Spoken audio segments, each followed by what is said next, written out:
If we could have everybody start taking your seats, we'll get started here in just a little bit.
All right, we are going to get started.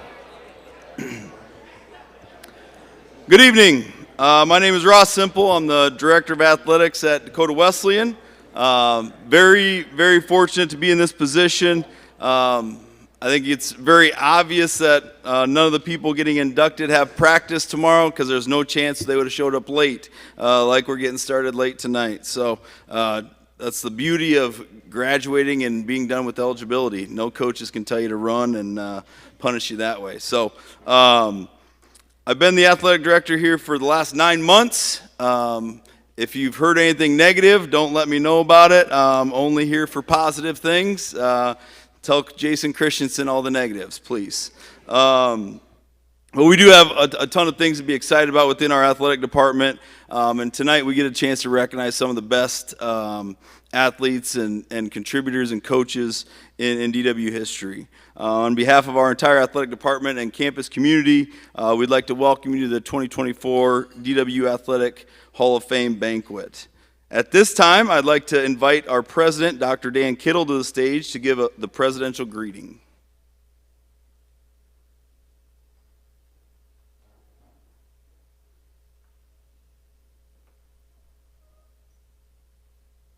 Good evening, everybody. It's my pleasure to welcome you this evening on behalf of our Board of Regents, as well as all of my colleagues here at Dakota Wesleyan University. And the first thing I want to do is congratulate all of this year's inductees, as well as their families that are here as part of the celebration. It makes it even more special to see the families be able to join those inductees, as well as to see the other folks whose impact people you've impacted come and join you this evening.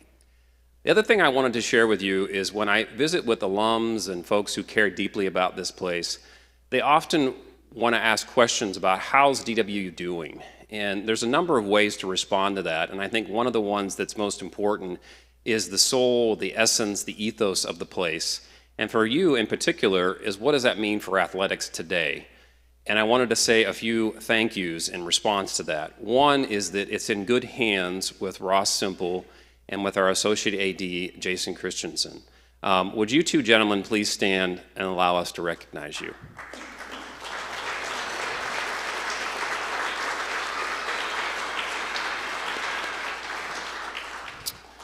The other thing is everyone needs a supervisor, and Ross has many of them, and it's not me. Okay, let's make that clear.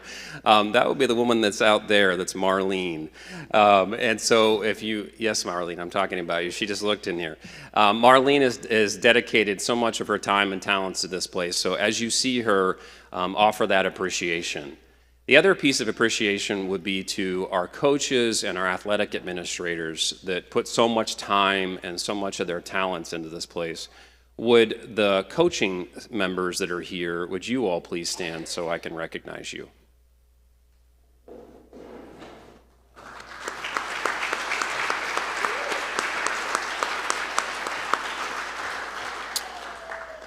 And as Mr. Simple may share later, I know that there are several active right now. As we were driving by the Wellness Center, I saw football coming off of practice. My wife Ashley and I just came from the softball scrimmage, and so I saw the coaches out there active as well. So it's an active part of our community.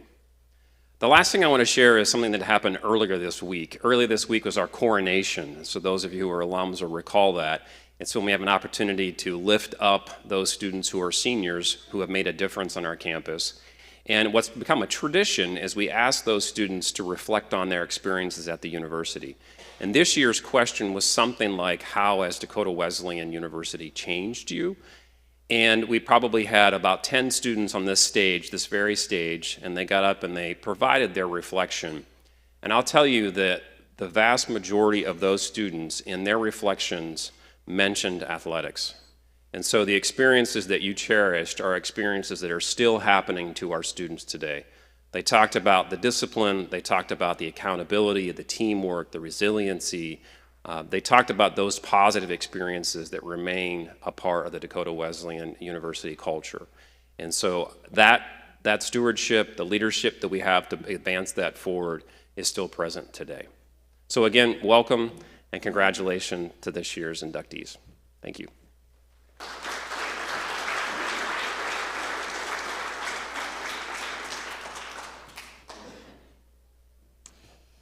Friends, it is just wonderful to gather together tonight to celebrate the ambition, the determination, and the team spirit displayed by so many of you who've represented Dakota Wesleyan on the track and on the field, on the mat, and on the courts. And as I look tonight out over past and current student athletes of Wesleyan, I can tell you I'm quite proud of a community that I think embodies Paul's vision in 1 Corinthians, where he calls us to lean in, to give all we have, and to pursue Jesus' calling on our lives. When he says this, don't you get it? Don't you realize we're in a race? Everyone runs it, but only one person gets the prize. So run to win. All athletes are disciplined in their training. They work hard to win a prize that will fade away. But we work hard for an eternal prize. So I run with purpose in every step. I don't just pretend. I discipline my body like an athlete, training it to do what it should. Those words, calling for determination and commitment, they characterize you all in this campus community. And I celebrate your team spirit, your willingness to invest in our students and in the coaches who mentor and teach and grow them into young servant leaders. And friends, Dr. Kittle and I clearly didn't coordinate this well, but let me also say right now, the coaches and athletic staff in this room and out on the fields right now, they very much deserve your support. Because I've watched them over this last year walk alongside, encourage, and care for and push our students to become the best that they can be day in and day out. I've witnessed coaches and assistant coaches sit for hours with students who were in need and were suffering. I've seen them take late night calls and texts, had them reach out to me as they seek to care for and support their athletes. And like Dr. Kittle, I've heard from our students the impact that these coaches and staff have had on their faith lives, their academic determination, and their commitment to stay here even when it got tough. If you've been around the last couple days or in the orbit of Dakota Wesleyan, you've probably heard President Kittle talk about just a huge jump in retention, right? The number of students who stick around here at Dakota Wesleyan, even when life throws them challenges and hardship. And I can tell you, honestly and wholeheartedly, that the coaches and athletic staff are the cornerstone of that growth. They've earned your support and they've earned the applause you've just gave them. I won't ask you to applause again. But in all seriousness, you should tell them thank you. And friends, as each of us runs our race, I am grateful and astounded to see the ways you've been willing to lean in and support and empower each other and empower our student athletes by investing in this community, in this place. But as we celebrate tonight in this spirit of teamwork and excellence that we aim to embody here at Dakota Wesleyan, I invite us to open up in prayer. God, we praise you tonight with our hearts and with our spirits. God, you've given us the gift of learning, so let us see value in that gift and be thankful. You've given us the gift of leadership to practice. So let us remain humble and just as leaders.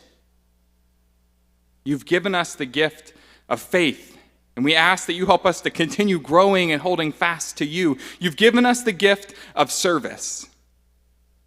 So let us always be aware and willing of those in need, God.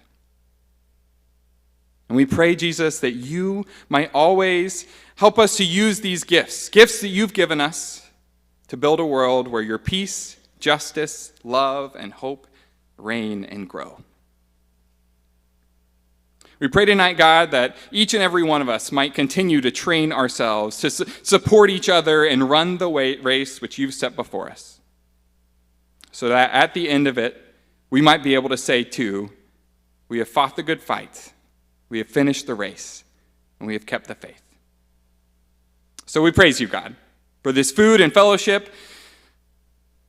We pray that you will pour out your Spirit on the hands and the hearts who have made this moment tonight possible with their effort and their time and their energy.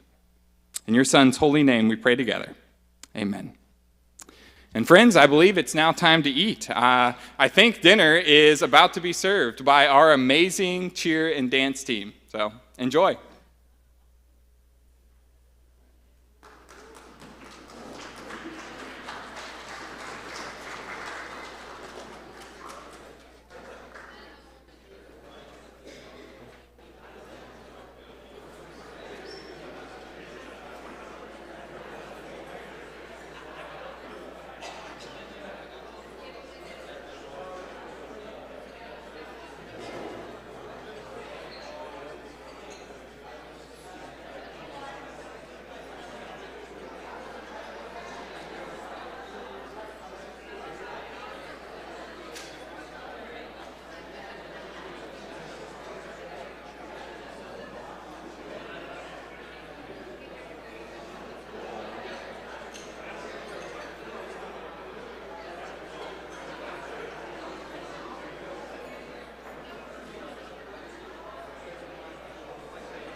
We're going to get started with our program. I know some of you are still eating. Please continue to do so.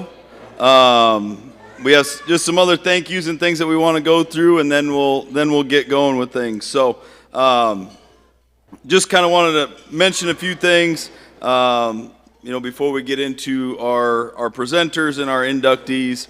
This event, obviously, a highlight of the year to honor some of the most accomplished and influential athletes and coaches and teams.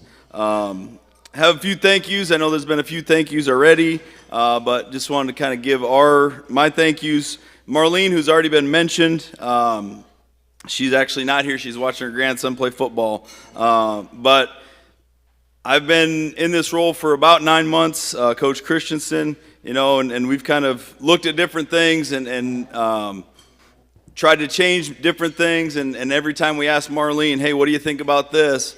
She's just finally gotten to the point of saying, well, I guess we'll just figure it out. So I appreciate her willingness to be open to different things and really kind of the sounding board for all the things that we do.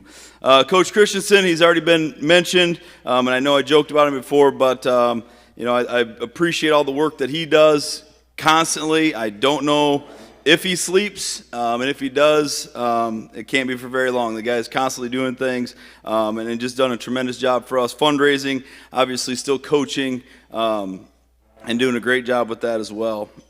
Just some of our other support staff, Celeste Beck, our senior women's administrator, Kenzie Schmidt, who's with us, our new sports information director. She's been here for about 2 months and has been very open to getting everything right and doing it to the best of her abilities. And then our assistant SID, Dre Litzy. Our administration, Dr. Kittle was up here earlier, and just appreciate him and his willingness to listen. I have a lot of ideas.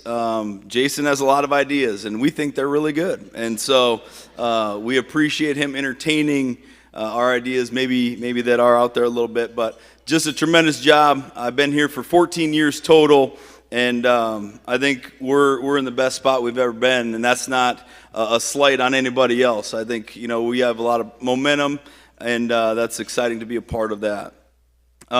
Jory Hansen, Jory's here in our advancement team, also on our Hall of Fame committee. Had a great banquet last night with our advancement and our legacy banquet, so appreciate them. Our IT team, Alec and Eric, up there doing all the important stuff. Turn the microphones on. Now, if anybody talks too long, just shut their microphone off. That'll be the big cue for everybody. And you think I'm joking, but I'm kind of not. So I'm going to text Eric as soon as I get done, seriously, 10 minutes, shut it off, okay? But our physical plant, Sandy Christopherson and our physical plant, like I said, there was a different banquet in here just about every single night. There's an alumni event, our food service, Fresh Ideas, Carl and Nathan, the amount of work that they do for us, our cheer and dance team for serving the meal. If we could give all those people a round of applause, I'd appreciate it.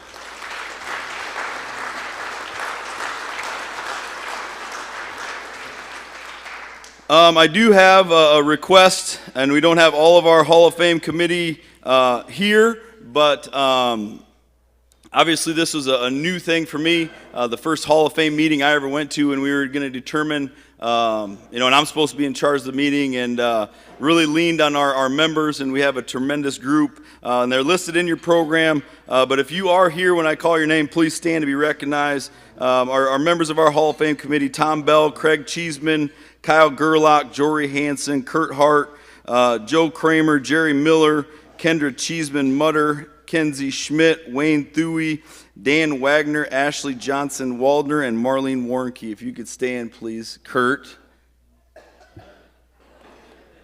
And Jory. Thank you.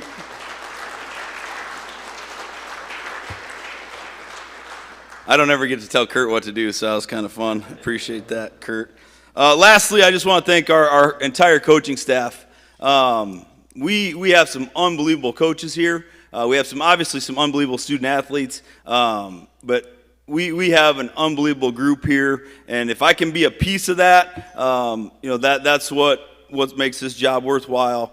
We have some tremendous people, some tremendous coaches. I send a lot of emails, and I know there's a lot of days where they're like, "Oh my gosh, another email." But I think everybody's here for the right reasons, and that's our kids, our student athletes. And if you ask any of them, as many hours as they put in, as much work as they put in, you would never know it. They don't complain. And like I said, the comment box and the complaint box is in Christensen's office, so drop them off in there.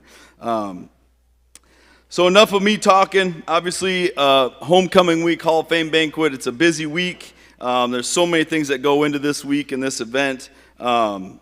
If you are a DWU alum, would you please stand to be recognized?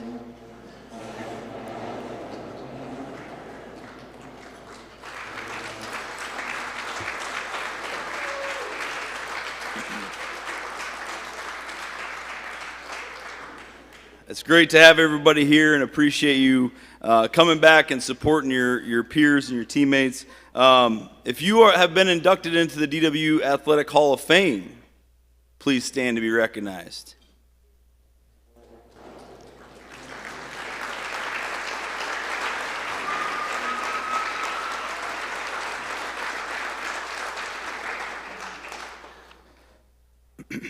All right, at this time, I would ask all of the inductees and your presenters to join me on stage. We have some seating arrangements here, and then we'll get into our speeches. So go ahead, presenters and inductees, who all join me up here.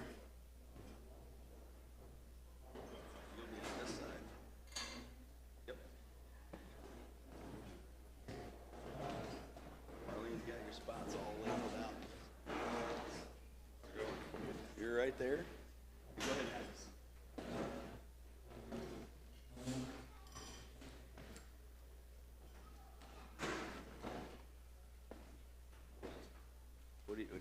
Chase.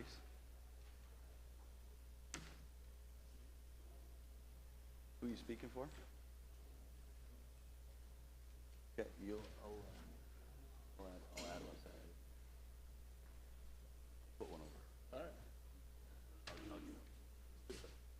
Yeah, that's fine. All right, so we're going to do this a little bit different. So we are going to introduce the candidate. We're going to watch a little bit of some photos of their time here, and then we'll have the candidates and their presenters come up and speak. So we have bios listed in the program. I'm not going to read those bios to you. Our first inductee of the night, Coach John Hemingway. Coach Hemingway is being inducted for his accomplishments as head men's basketball coach. Please direct your attention to the screens for some photos of Coach Hemingway's time at DWU.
Well, good evening, everyone.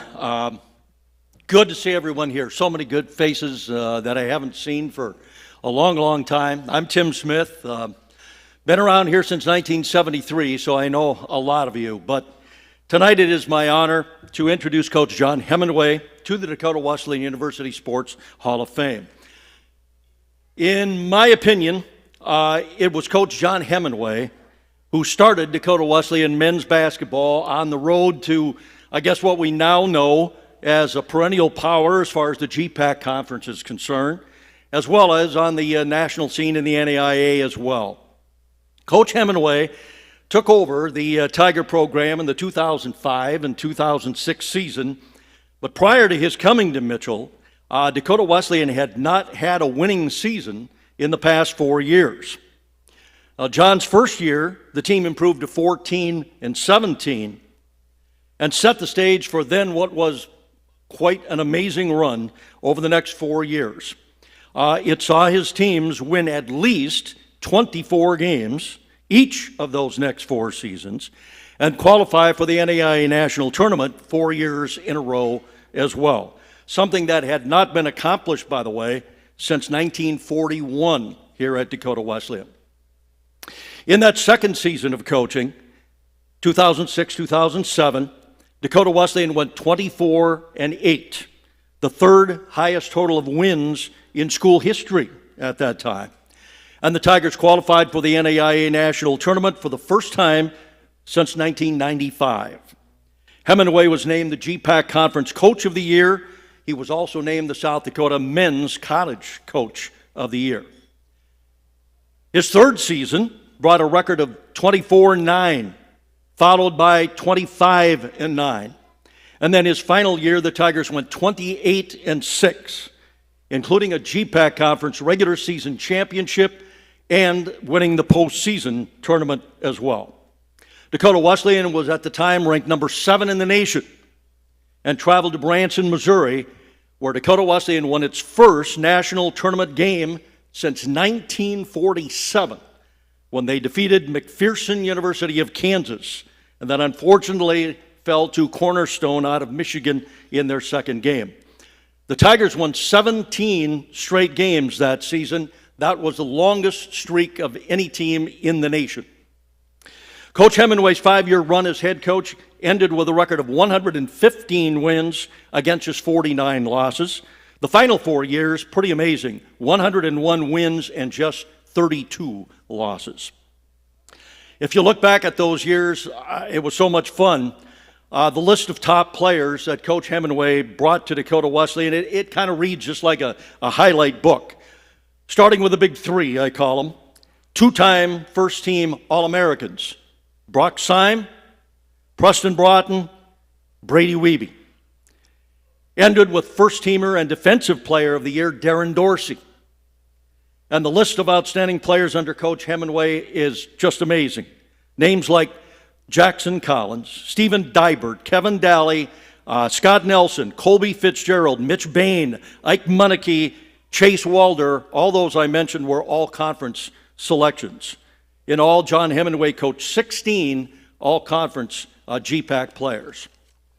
This, by the way, is not the first time that Coach has been inducted into a Hall of Fame. He was brought into the University of South Dakota Sports Hall of Fame in 2008 after a basketball career that twice earned him all North Central region honors, 2 trips to the NCAA Elite Eight National Tournament as well. And as a 3-year starter and captain for the Coyotes, his teams went 89-25. John Hemingway is a winner. Following his great career here at Dakota Wesleyan, John moved to Berea, Kentucky to be closer to family, where he served as head coach until 2022.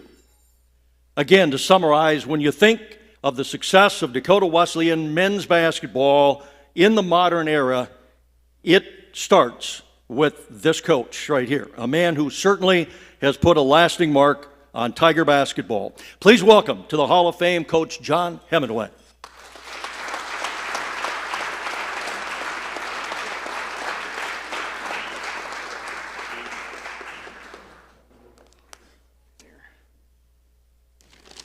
Thanks, Tim. I appreciate that. I got nothing. I'll be quick. That was great. I really appreciate that. Tim, you meant a lot to my program and Mitchell and Dakota Wesleyan, and just outstanding job all those years with KMIT, and just can't thank you enough for all your support. Yeah. I originally thought that Chase was going to talk tonight. And I've got a lot of guys back here that could have presented me and stood up here and talked a little bit. But the reason why I picked Chase is because I used to sit in the front row of the bus, way up in the very front on the right-hand side. And every time I would turn around on a bus trip somewhere to Orange City or Sioux Falls or Dana or wherever, Hastings, Chase was always the one talking behind me. So that's why I picked you tonight, Chase. Yeah. I just have a few thank yous. I don't have a lot to add to what Tim summarized. Basically, my whole career here at Dakota Wesleyan and my whole basketball career at the University of South Dakota. I do have a few thank yous. My wife Jessica is not here tonight. Her sister is getting married, so they are in Springfield with my 3 kids. And Jessica was great, just putting up with me for those 5 years, and then another 12 years at Berea. So 17 years she was married to a head coach, and I just can't say that enough about her putting up with me and everything that we did. My mom and dad, Pat and Keith Hemingway, mom and dad, always supported me through everything. All my playing career, Little League, Pony League, grade school basketball, high school football, high school basketball, college basketball, following me wherever. North Dakota, Colorado, all over the United States, and could not have done anything without the support of them. I also want to just say a quick note about a couple of coaches that did come before me. Doug Martin, may he rest in peace, and Gordy Fosness, may he rest in peace. 2 excellent coaches that kind of paved the way for Dakota Wesleyan basketball before I got here. Is there anybody in here, anybody know Gordy in here? Anyone fortunate enough to meet Gordy? We got a few out there. I got a quick Gordy story. I got to know Gordy pretty well when I was coaching here, and one day Gordy says, "What are you doing?" He called me up. He says, "What are you doing?" And I said, "I'm just looking at a little film here." He said, "I'm coming to pick you up. We're going to Aberdeen tomorrow." I said, "All right, well, I'll be ready." He said, "We're going to do some fundraising up there."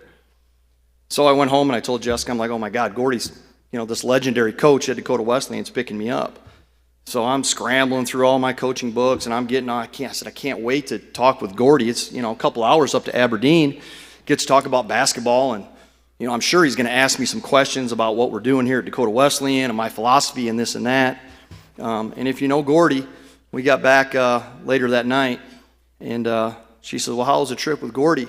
Did you get to tell him a few things about what you're working on and what you think and what you're doing?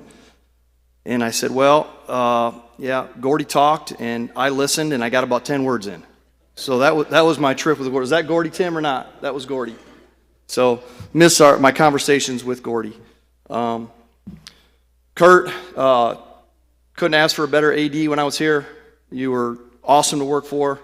Your support and dedication and your work ethic at Dakota Wesleyan, through my eyes, never goes away. You were instrumental in my coaching career, and I appreciate you being here tonight. And thanks again for all your support. I got a few fans out there. Dale Thomas, number one. Thanks for coming tonight, Dale.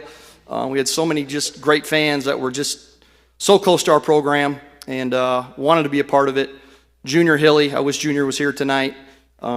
Junior was great, and just so much support here in Mitchell through all of our fans, and just a great place to play. Growing up, I was always on winning teams, and I think our college team's record was like 89-25. My high school team's records were like 69-17 combined. So we always had great teams, always played on great teams with great teammates.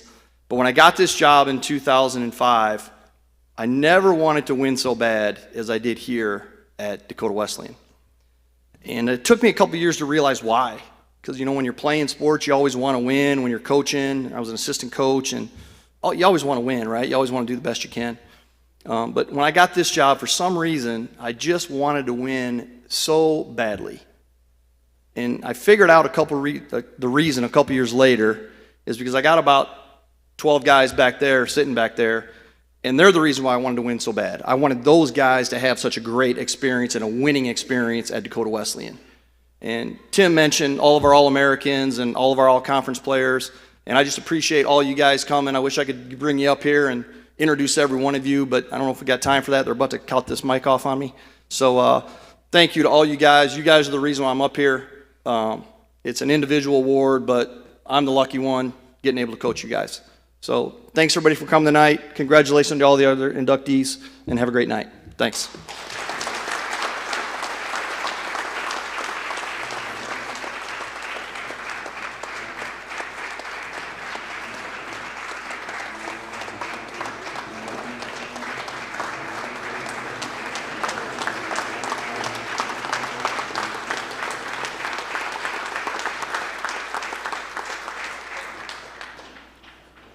All right, well, I apologize for the miscommunication between me and Coach Hemingway and whoever else. And I was thinking about, well, maybe I'll just sit back down. And for anybody that knows me, no, I ain't going to just sit back down now and talk. I'll try and skip over some of the stuff that Tim went over. Tough act to follow there.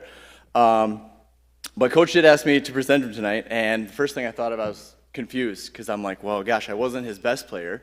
Not by far. Tim just mentioned the All-Americans like Brock Simon, Brady Weeby, and Preston. And I wasn't the longest tenured player. That goes to Preston as well. He actually recruited Preston, one of his first players, once he got the job. And then actually about right after Preston graduated, then he went somewhere else. So maybe he's like, I'm just not coaching Dakota Wesleyan without Preston. But then it clicked. And I don't think it was because of what he said about the bus rides. Maybe that was part of it. But my mind went back to a specific tongue lashing at halftime of my freshman year when we were playing at Briar Cliff. And a lot of those guys at that back table know what I'm talking about here. And he was going right down the line. And we were losing by about, I think it was like 22 at half. It was bad. And I was actually thinking, gosh, this is one of my better first halves I've had. Freshman, I didn't play a whole lot of minutes, made a couple shots, not a whole lot of defensive screw-ups. I'm like, I might escape from this one. That's the naivety of a freshman. So he gets down to me, and he goes, he must have thought for a second, like, God, what did Chase do bad? And he couldn't think of anything real quick. And he goes, well, Chase, don't you have anything to say? You never shut up. With a couple more. words in there. So I think that's maybe why he continued. He's like, well, Chase would be a good one to get up there. But crazy how things can come full circle. I think it was my sophomore year. I was standing up here, about this same spot, speaking at a community breakfast at Dakota Wesleyan, and Coach Hemingway also spoke right after me that morning. And I don't remember hardly anything of what he said that morning, but one thing in particular stood out. He said, when you're good, you'll tell everybody. When you're great, everybody will tell you. So allow me to take a couple of minutes and tell you how good we were this last season. But he had an amazing 5 years. Tim hit a lot of it, 4 straight national tournaments, single season school record for wins. The combined record that he had in his 5 years, what it doesn't tell, I did a little bit of digging, it took me a while on the internet, but his 5 years at Dakota Wesleyan, we had the best record in the conference over those 5 years. DWU also had the Conference Player of the Year 4 out of 5 years, all recruited by Coach Hemingway. Simply put, during his tenure, Dakota Wesleyan had the best team and the best players in the conference. The home crowd of Dakota Wesleyan were eyewitnesses to that. They didn't have to endure many losses. My freshman year, we lost to Northwestern, and I remember him being absolutely livid afterwards in the locker room. You do not lose conference games at home. After that, we went 33-1 in conference home games over his final 2.5 seasons. Tim Smith talked about his impact on the basketball capital of South Dakota. It goes way beyond just the DWU accolades during his 5 years. He moved to Kentucky about 14 years ago. 14 years later, Mitchell Colonels won their first state championship in almost 2 decades, led by first-team All-Stater Marcus Talley, son of Kevin Talley, a Coach Hemingway former player that came to Dakota Wesleyan from Washington, D.C., and ended up calling Mitchell home. Somebody who never would have been here without Coach Hemingway. Our community is and will continue to feel the ripple effects of Coach Hemingway for decades to come. The list of basketball accomplishments could go on. And that's obviously why he's getting inducted tonight. But I'm just going to end with a couple things on why Coach Hemingway is in my Hall of Fame. And forgive me if I start getting a little emotional from here, but to quote the Oscar-winning film, and Billy Bob cried because he's a bit of a crier. But Coach had a passion for winning and competing like I'd never seen before. He demanded the best out of his players, and all the players will tell you, you didn't matter because you wanted to win for him because he cared so much. He cared a lot. He cared about winning, he cared about competing, he cared about tradition, but most of all, he cared about us players. And not just our athletic success, but our success everywhere in life. One film session, there's a lot of film session stories. You guys can hear them all later if you want. They're pretty good. We'd played less than ideal the game before, and Coach was really getting worked up, mainly about our effort. And he goes, paraphrasing without some words again, and he goes, guys, this is about effort. He goes, everything you do should be to the best of your abilities. This isn't just about basketball. Your academics, your degree, your job someday. Someday you guys are going to have a wife and children, and you need to be the best husband and father you can be. And all those things I just named are way more important than a game of basketball. So if you can't give your full effort for a couple possessions of basketball, how the hell are you going to do it in the rest of your life? He showed me that there was a next level to excellence and effort. He took seriously the responsibility of recruiting boys and doing his best to turn them into men. Like any great mentor, he didn't always give you what you wanted, but almost always gave you what you needed. He taught mental toughness, and he demanded respect. From a leadership standpoint, I've never had a coach that has led like Coach Hemingway. In a world that continually feels like it's filled up with more and more, all the time, with fake stuff and fake people, Coach Hemingway is as real as it gets. I don't think I can give a better compliment.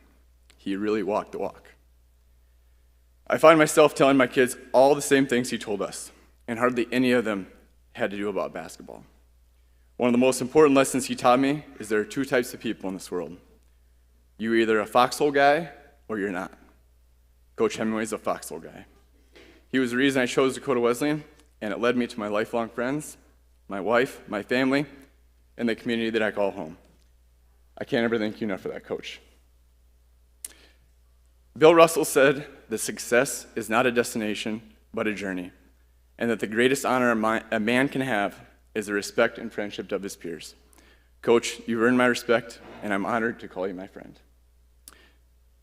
Once again, for the Dakota Wesleyan University Athletic Hall of Fame class of 2024, I present Coach John Hemingway.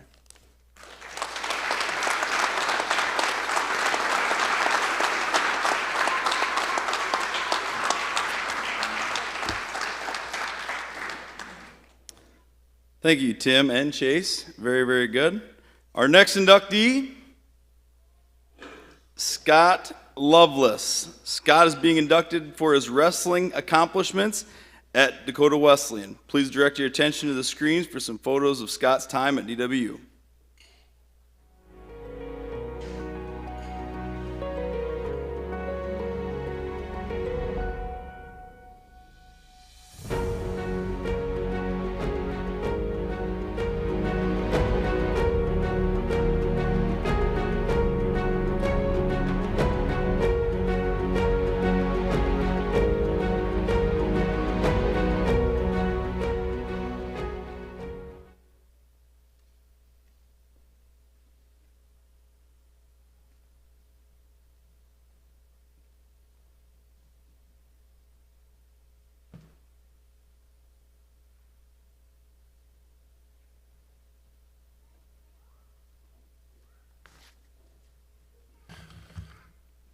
Good evening. I'm Chad Johnson, a 2003 graduate of Dakota Wesleyan University and teammate of Scott Lovelace, and I'm a great nephew to Gordy Fosness.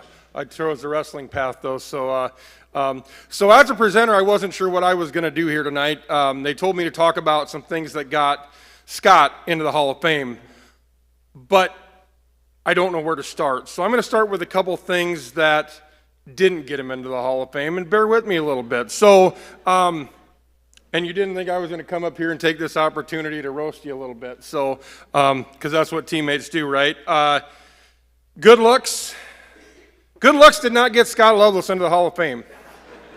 If you're fortunate enough or unfortunate enough to have the pleasure of seeing Mr. Lovelace in a singlet back in the early 2000s, you might mistake him for an albino gorilla. Now try to get that image out of your head. Smells did not get Scott Lovelace into the Hall of Fame.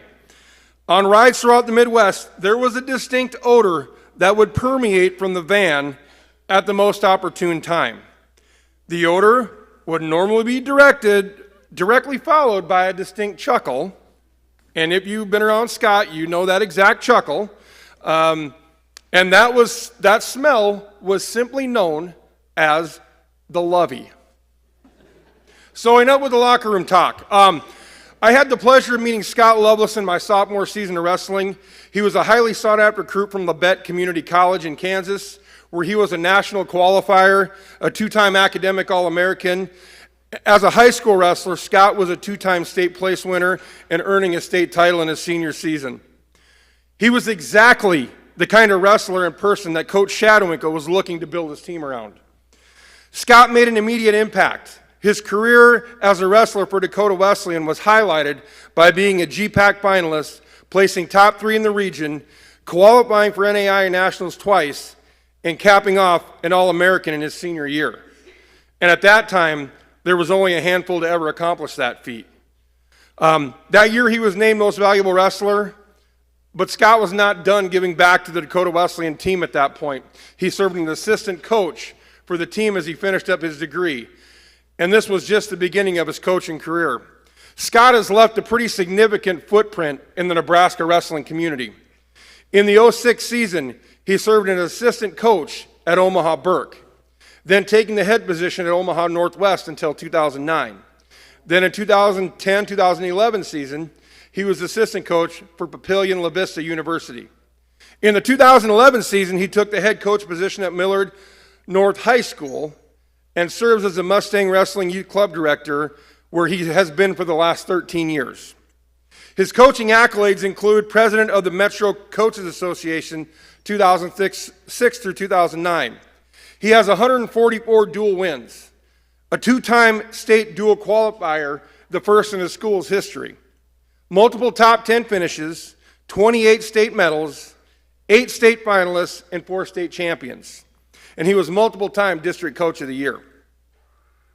In his nearly 20 years of coaching, Scott has over and over proven himself as a standout, profound, impactful wrestling coach, shaping not only the skills of the athletes, but also their character.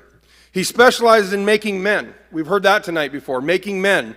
With an unwavering dedication to mentorship, he fosters a positive attitude and an inclusive environment where each kid feels valued and motivated to push their limits. Lovelace emphasizes the importance of teamwork, discipline, and resilience, teaching his wrestlers that success extends beyond the mat. His personalized coaching style, coupled with genuine encouragement, helps young athletes develop confidence and a strong work ethic. And we've heard that tonight already. Instilling lifelong lessons that resonate well beyond their wrestling careers. Under his guidance, many not only have become better competitors, but more resilient individuals, ready to tackle challenges in all areas of life. Scott, your kids are really lucky to have you in their life. In 2007, on a random Lyman County hunting trip, he met the person that would change his life forever. Never in my wildest dreams did I have thought that Scott would find the love of his life in my own hometown. But they say God has a plan, and that has never rang more true. Scott and Rachel relocated to Minnesota while Rachel pursued her doctorate. They spent a year in Maple Grove before returning to Omaha area where they still reside. They celebrated their union of marriage on June 12, 2010 in the charming little village of Vivian, South Dakota, if anyone knows where that is, where I was blessed with the opportunity to stand by the couple as a groomsman. Together, they are proud parents of 2 wonderful children, Brianna, born in 2012, and Austin, born in 2014. Their family remains deeply connected to the community, with the kids thriving at Millard Public Schools. Their involvement in a variety of activities, from show choir to wrestling, keeps their life vibrant and full.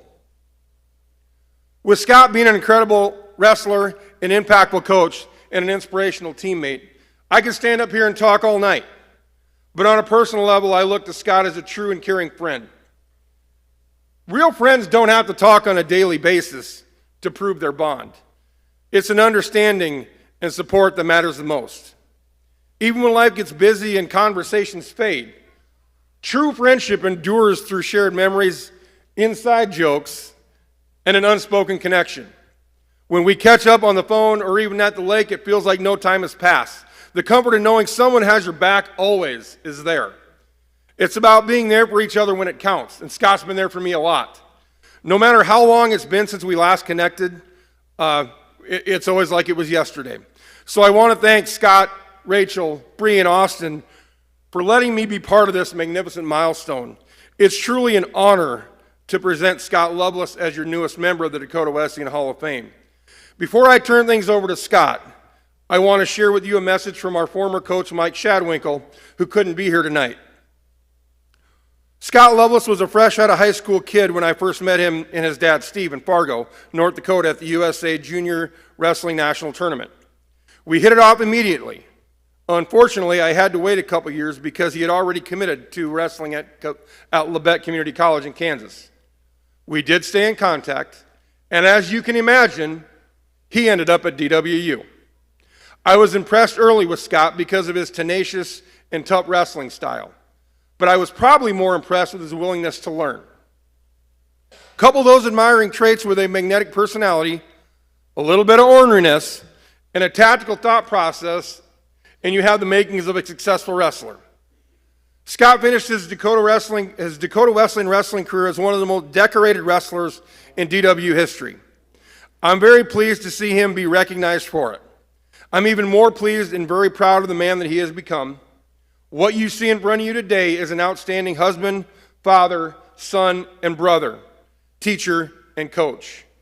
A man I was honored to have the distinct pleasure of coaching, advising, teaching, and watch excel in this world. Today I call him a friend. I call him several things, but the best one is a friend. I'm terribly sorry I wasn't able to make it here to share this moment, but many congratulations from your old coach, Shad, and enjoy your much-deserved Hall of Fame honor. Ladies and gentlemen, I present to you 2024 Hall of Fame member, Mr. Scott Lovelace.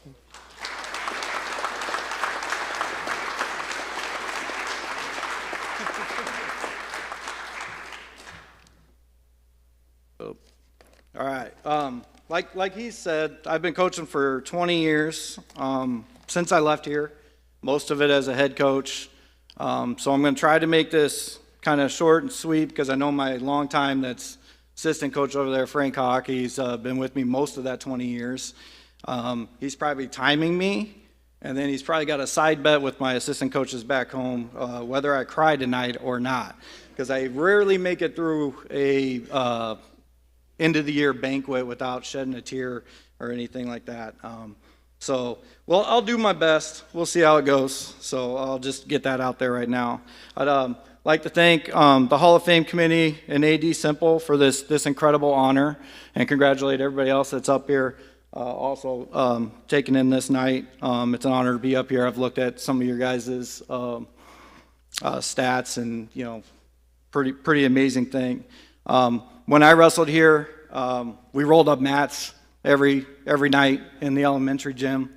So the facilities have come a long way compared to what we had when we wrestled, my teammates and all that stuff. So it's great to be here. Also, while I was here, there were only 2 wrestlers in the Hall of Fame, Mel Melcher and Mike Denny, which Mike Denny became an amazing Division II Hall of Fame Division II wrestling coach at UNO University. So I always knew that those guys, I knew who he was. Didn't really know Melcher, but I knew that we had 2 wrestlers in there.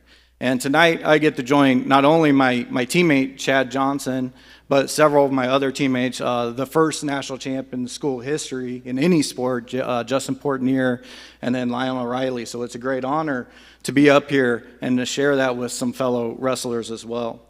I never really wrestled to achieve these kind of goals. Never was a thought of mine.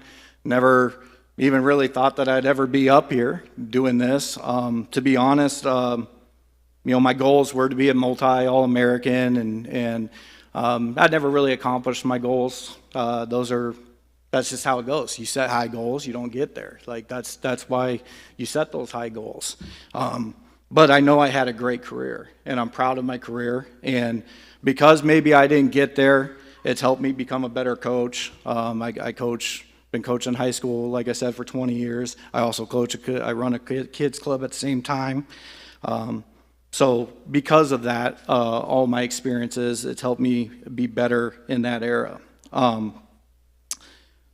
This sport has forever changed my life. I don't know what it is about wrestling. Those of you that wrestle kind of know there's a love for the sport. I don't really can't explain it. I think we like to torture ourselves.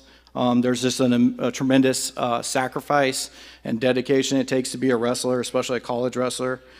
There's dieting, there's conditioning, very physical practices, long tournaments, very long tournaments, and then you follow that up with a van ride at the end of the night, 8 to 15 hours in a van after you just went to war with somebody else. So your body's beat up, and all you want to do is stretch out and ice, and you're crammed with Chad Johnson back there. So he's not a small guy either, so you try to avoid that seat. But, and then you spend hours in the training room before practice, after practice. Dan Wagner was our trainer in those days. He fixed my ankles up. He fixed my back up, my hamstrings. Like whenever I had a problem, he kind of took care of me. We had small crowds, not a whole lot of. Like I said, we rolled up mats. So I continued to love the poor facilities. Very little recognition in those days, and so to be up here tonight is a great honor, not only for me, but also for the sport of wrestling, because I've always been a big advocate of the sport of wrestling, and I've lived my whole life doing it. And when I think about all that and everything that I've gone through, and the people I could sit up here and thank a lot of people that have affected my life over the years, but I'll try to narrow it down again because Coach Hawk over here has me on timing, so I got to get that down because of the bets. First off, I want to thank my parents, Steve and Kathy Loveless, who had the most impact on my life. Growing up, we didn't have a lot of money, but my parents found a way to get me involved in every sport. I played every sport growing up: soccer, swim team, basketball. I did play a little basketball. Actually, I decided this wasn't part of the plan, but I'm going to tell it anyway. In 4th grade, they set up a play for me in practice because I could drain threes. I was really good. Yeah. Well, I'll get to the part where it ended my career. I never drained them in the game. Yeah. So, but I also wrestled in tournaments before I went to those games because my love was always wrestling from a young age. I started at age 4. So I continued to do that, played every sport. But my parents kind of got me involved in doing all that. And, you know, again, without very little money, I played everything. They found ways to get my brother and I involved and go do these things. And I will forever be grateful for that because now as a parent, I've sat in the bleachers and I've understood what that felt like sitting at a 10-hour wrestling meet, or my brother was a swimmer, so those are long too. I did that last weekend with my daughter, and I think I'm going to stick with coaching because that's I stand, I don't have to sit. It's way better. I'll also be very thankful for my mom. She used to make me these really delicious breakfast burritos before weigh-ins in high school. She'd wrap them in foil. They were pretty awesome. I also played football. You know, when I was younger, she would make sure that my practice pants were the most sparkling white practice pants out there because she wanted to make her little boy shine. And I don't know what she did, but I always glowed like crazy. And I'm already fair-skinned already, so it was pretty wild. So in high school, I just stopped bringing those home, so she couldn't wash them anymore. Those things were pretty ripe. But I'm super thankful for that now, Mom. I understand it now that my kid's also playing football. To my dad, who with my mom spent a lot of hours in the gyms, at swim meets, at wrestling meets, at everything we did. He was the best supporter. I think he wanted me to be a swimmer. He was a swimmer in high school. My brother was a state medalist swimmer. I think he wanted me to be a swimmer as well. But I just couldn't do it. I like to dunk people. I like to wrestle in the pool. I just loved wrestling, so that's the route I chose. So I'm sorry about that, Dad. But he knew nothing about this sport and was probably the loudest guy in the gym. He was so loud that in high school they would video him in the bleachers wrestling the matches. And those are some great films and great memories. I could kind of hear him. He didn't know what he was talking about, but I knew the support that was coming from him. Before I stepped on campus here, I knew it. I was so close, but my dad had a heart attack. So 25 years ago, before I ever came to campus in spring of 2001, he had a heart attack and we almost lost him there. But 25 years later, he's sitting over here and there's nobody prouder that I'm up here doing this and taking this honor than him. And so that's a pretty big moment for me. And as I reflect back on my career, I don't really remember a lot of the matches, and that's just part of being an athlete and being focused and driven. And you just move on. You get done, you move on to the next one. And when you reflect back, you lose that unless you watch it on video. Sometimes you're like, oh, I was maybe better than I thought I was, and those kind of things. But the hug when I won my state title, he caught me coming up the stairs in the Devaney Center in Lincoln, Nebraska, and then up in Great Falls, Montana. I don't even think I got out of the roped area before he was already right there hugging me after I became an All-American, because I had beat a guy I hadn't beat all year, returning All-American to get there, who I knew I was going to beat. I just felt it, but I'm just throwing that in there because I was close all those times. I knew I had him. Plus, I had a teammate, Haluska, wrestled very similar to him, and I knew I could. There was a position I knew I could beat him in, and I did it. And Sedevi was my coach in the corner with Coach Thury, and that's one of those moments too where I remember it strong in my heart. That's all I remember about that match, really, is the celebrations afterwards, the hugs from my dad. my parents being supportive, super important to me. They've taught me to never give up, finish anything you start, work hard for it. If you're going to do something, put all into it. And I'm grateful that they're both here tonight to join in this and see me up here getting this special honor. The other person that I'm just going to warn you now that I don't like ever talk about this man very often, but that's my older brother, Chad. And the reason why is we have a little bit of a sibling rivalry, to say the least, all of our life. We've been we've been good boys, but we got into a lot of fights over the years. But there's nobody that I looked up to more than my older brother. From the day I could walk, I would try to follow him everywhere. And he was a very active, very active young boy. So that's partly why I played every sport. So my parents would get him involved in everything, and he was the older one.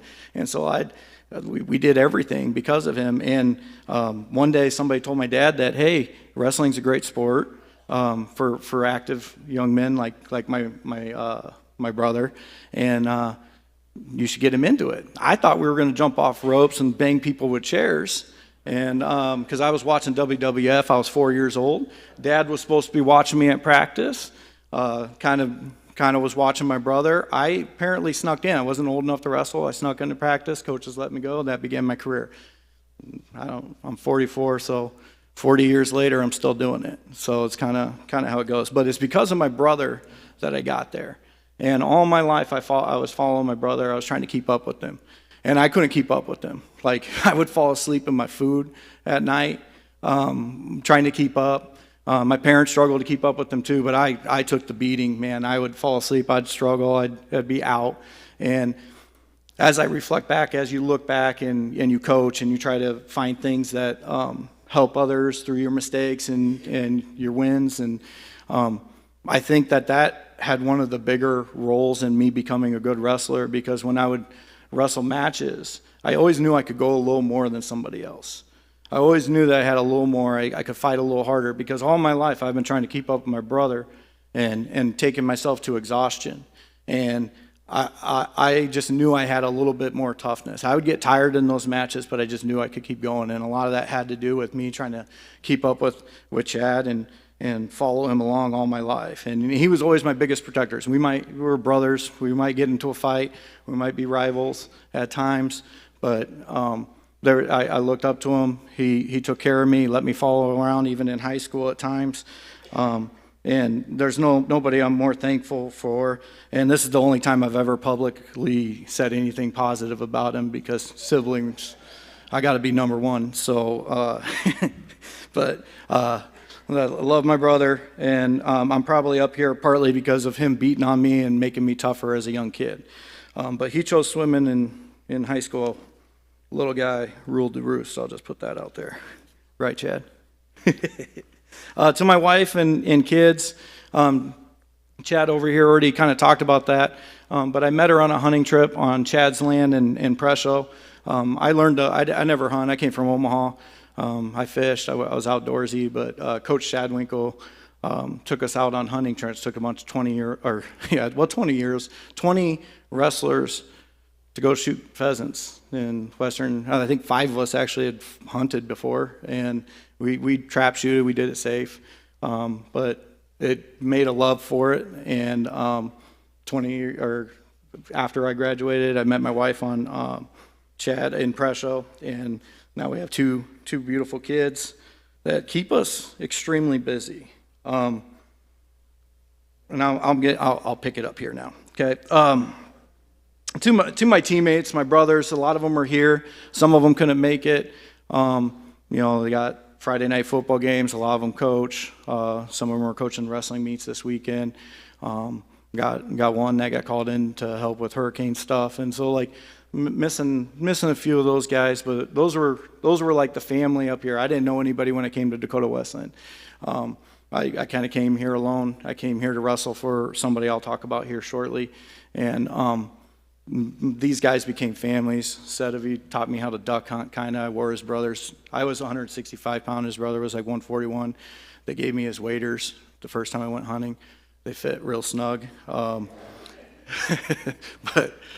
I fell in love with that. Fell in love with hunting with Chad. And just the time that we spent in those van rides, when it's all said and done, that's what you miss the most, is that time together, the playing chess before practice in the dorms. Yeah, wrestlers playing chess is kind of a weird concept, but we did. I don't know if you remember that, but I remember those, and some of that stuff's the stuff that I remember most about my time here. I was also blessed with having a lot of really good coaches over the years. My high school coach, I have to talk about Mike Braun. He believed me in high school before I believed in myself, and he opened the door for me to wrestle in college. He taught me to perseverance. You set goals, you set high goals, and you work to get there, and you just keep pushing, and you just never give up. And because of him, I ended up becoming a state champion. I ended up opening doors for me to wrestle in college, which eventually led me to here. I went to Labette Community College straight out of high school, and went down there. Coach Thompson, Coach Renfro, again, taught me to focus on other things, school, work, and I was a 2-time academic All-American down there, 1-time national qualifier, and then Coach Chad Winkle, probably one of the most important. He's the reason I came to Dakota Wesleyan. I knew nothing about South Dakota. I knew nothing about Mitchell, South Dakota. I didn't even know there was a corn palace, which, like, in Omaha, that's a lot of people, that's what they'll say is like, oh, the corn palace, we've been there. And I'm like, yeah, I wrestled in it back in the day. But I knew nothing about this place. And Shadwinkle, like like Johnson said, started recruiting me in Fargo at a national tournament. I didn't wrestle great in that tournament. I remember the match that he watched me. I got text from some guy from New York or Pennsylvania, East Coast, or over there somewhere. And but I don't know, he saw something. He saw something in me. And it was like almost weekly he would call me. And I was talking to other coaches. I was set on wrestling Division II. I was probably going to go to UNK. I had a few other schools talking to me. And I don't know, there was just something. I decided that there was something with him. We built a bond. I came up here and I decided to wrestle for him. And I've got to coach against him. He left my senior year for a high school coaching job, which there was no hard feelings. It was a better situation for him at the time. And he became a 6-time state champion, won 6 state titles in a row with that team. He's a Hall of Famer down there as a coach. He announces our state tournament because that's what he means to high school wrestling in the state of Nebraska. And I'm still really close with him today. He was the first person I called when I got this honor, maybe before my parents. Sorry about that. Because it was because of him that I came here. And this school has meant a lot to me and has forever had a major impact on my life, and kind of changed my life. Indirectly, I met my wife because of this school. If I never came here and wrestled, and Coach Shadwinkle never taught me to go hunting and shoot the one with the long feather, I would have never fell in love with that. I would have never ended up in Presho, South Dakota in 2008. It was 2008, Chad, not 2007. And met my wife there, who goes to Presho, South Dakota. If you've ever been through it, you probably drove through it to get to the Black Hills. No offense. So, I've met her. We've been married, going on almost 14 years now. Ooh, almost got that wrong. I'm extremely grateful for the time that I spent here and the teammates and the bond. Jeff Ruby was a track athlete here, and him and I were in each other's weddings. And so, like, him and I had education classes together. We might have missed a Friday morning class to sit in a duck blind once or twice, or more. But we still got A's in that class. We still worked hard. But the time I spent here has forever changed my life, and I want to thank everybody for this honor and congratulate everybody else. Thank you.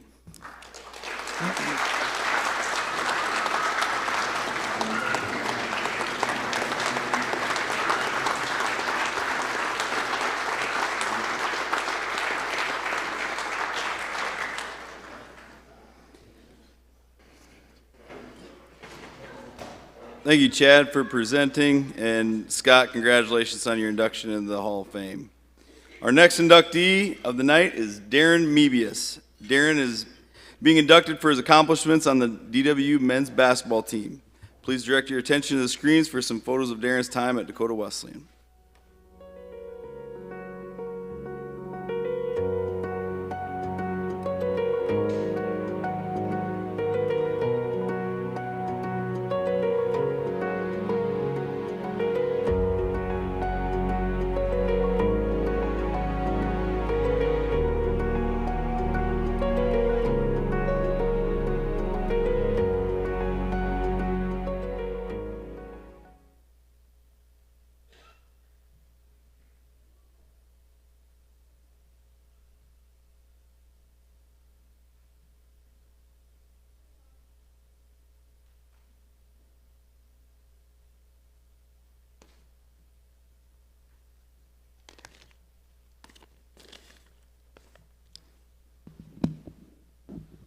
Oh, the wrestler's got to jack this thing up a little bit.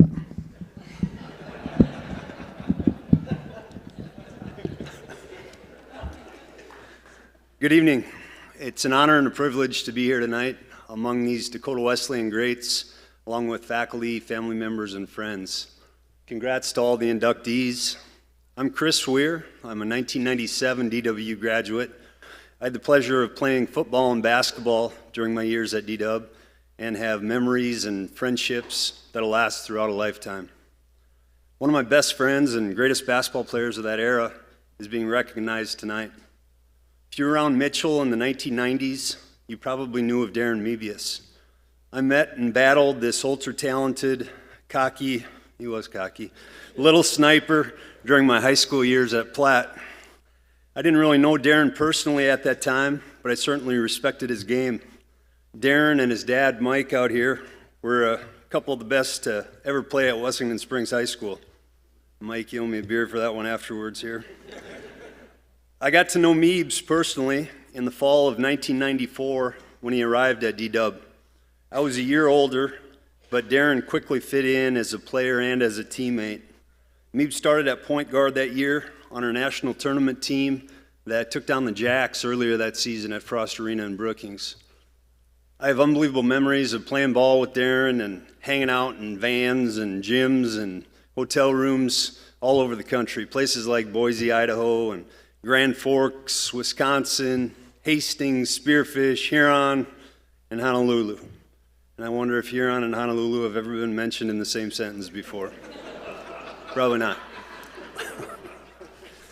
Our coach, Coach Martin, is like a second dad to me, as he was to Meebs. So thankful that we got to play for him, but I also appreciate the fact that he's done transporting us in vans. I'm not sure how we survived that. While an absolute legend as a coach and person here at DWU, hands down the worst driver I've ever met. Sorry, Coach. Since finishing up our days at DW, Darren and I have continued to bond in gyms and hotels across the country. Our sons, Connor Mebius and my son Colin Weir, now both sophomores in high school, have played travel and basketball together since 4th grade. Darren has coached all those teams, and he's absolutely fantastic at that as well. He still views the game as a point guard, sees plays develop before they happen. Darren's ability to motivate and inspire as a player and a coach are unmatched. He's got a father-son combo in Colin and I that would run through a brick wall for him. Well, I thought it may have been better to have Darren's daddy, Lindell Joe, introduce him here tonight. I'm humbled and proud to introduce you to Hall of Famer Darren Mebius.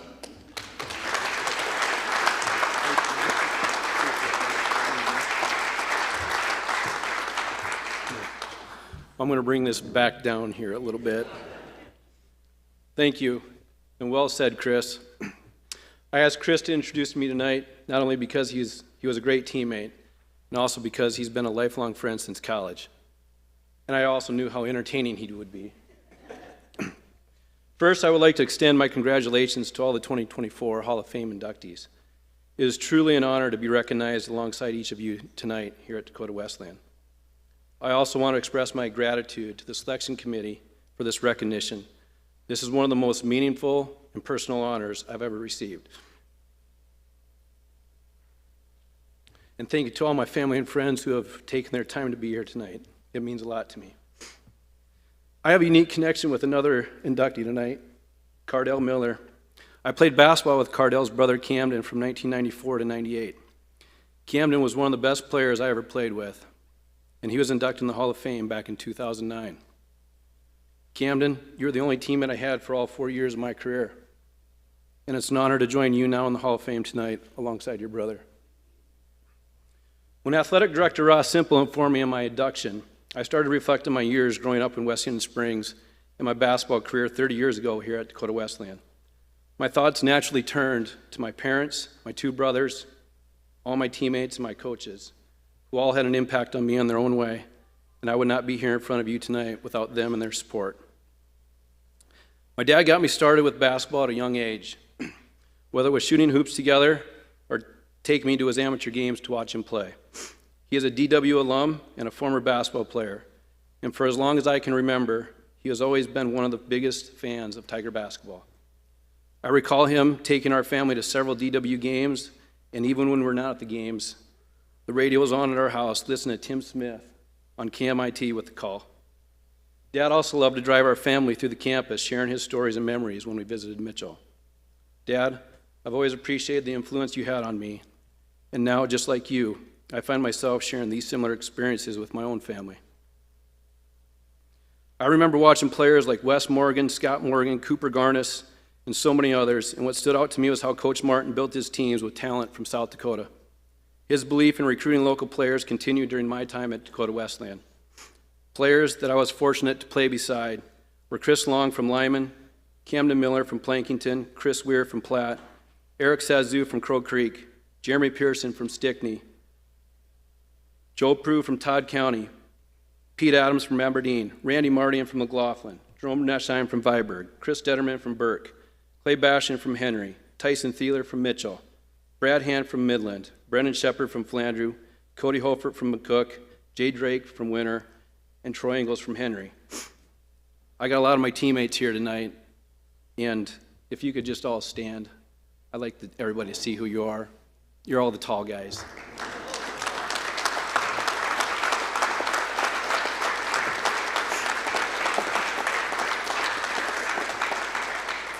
I would also like to say that I'm very grateful for all the memories that we shared on and off the court and for having experienced my basketball career with each of you. One of my best basketball memories was when we traveled to SDSU and we beat the Jackrabbits on their home court by 6 points. Talk about an unbelievable win and the first time that the Tigers ever won at Frost Arena. Another highlight for me was at the Corn Palace when we beat the University of Sioux Falls to qualify for the national tournament in Nampa, Idaho. Even though we had a tough loss by 5 points in our first game at the national tournament, just getting there was an experience any college athlete dreams of. And outside of basketball, I will always remember being part of the first ever DWU men's golf team to qualify for the national tournament down in Tulsa, Oklahoma, where we finished 33rd place. I just won't tell you how many teams there were, but if you guess 33, you might be right. We still made it. None of these experiences or achievements in my life would have been possible without my parents. They laid the foundation for me at an early age, teaching me the values of hard work and dedication. My parents always believed in me and were my biggest fans, making every road trip they could to be at my games.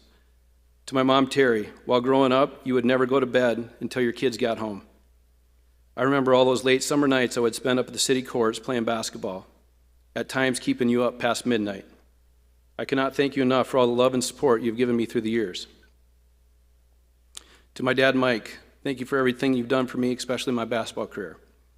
It was special to follow in your footsteps playing here at DWU, wearing number 12 for my first 3 years, the same number you wore during your college career.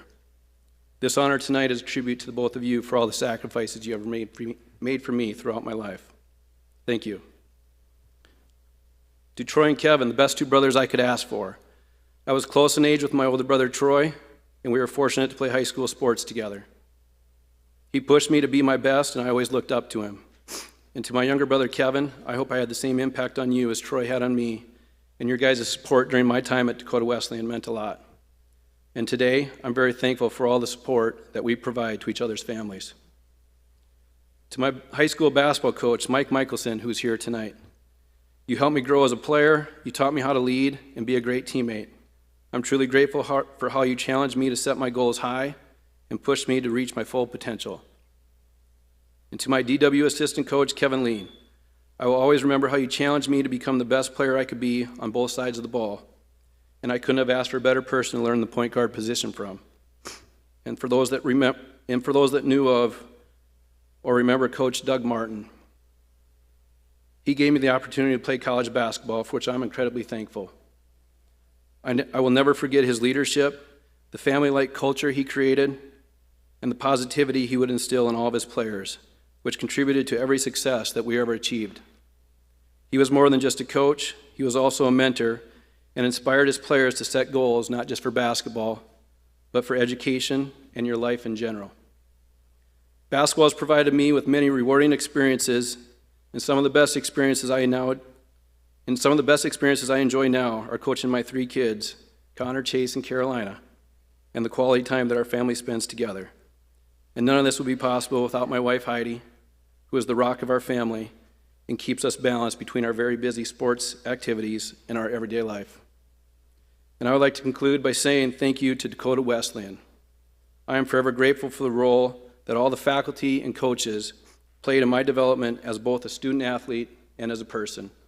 Tonight's honor is something I'll cherish for the rest of my life. Thank you, and go Tigers.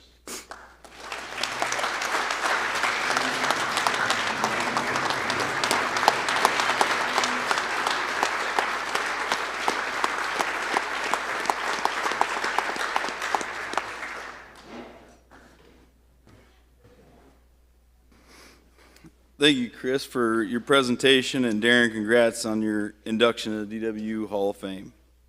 Our next inductee is Cardell Miller. Cardell is being inducted for his accomplishments on the DWU football team. Please direct your attention to the screens for some photos of Cardell's time at Dakota Wesleyan.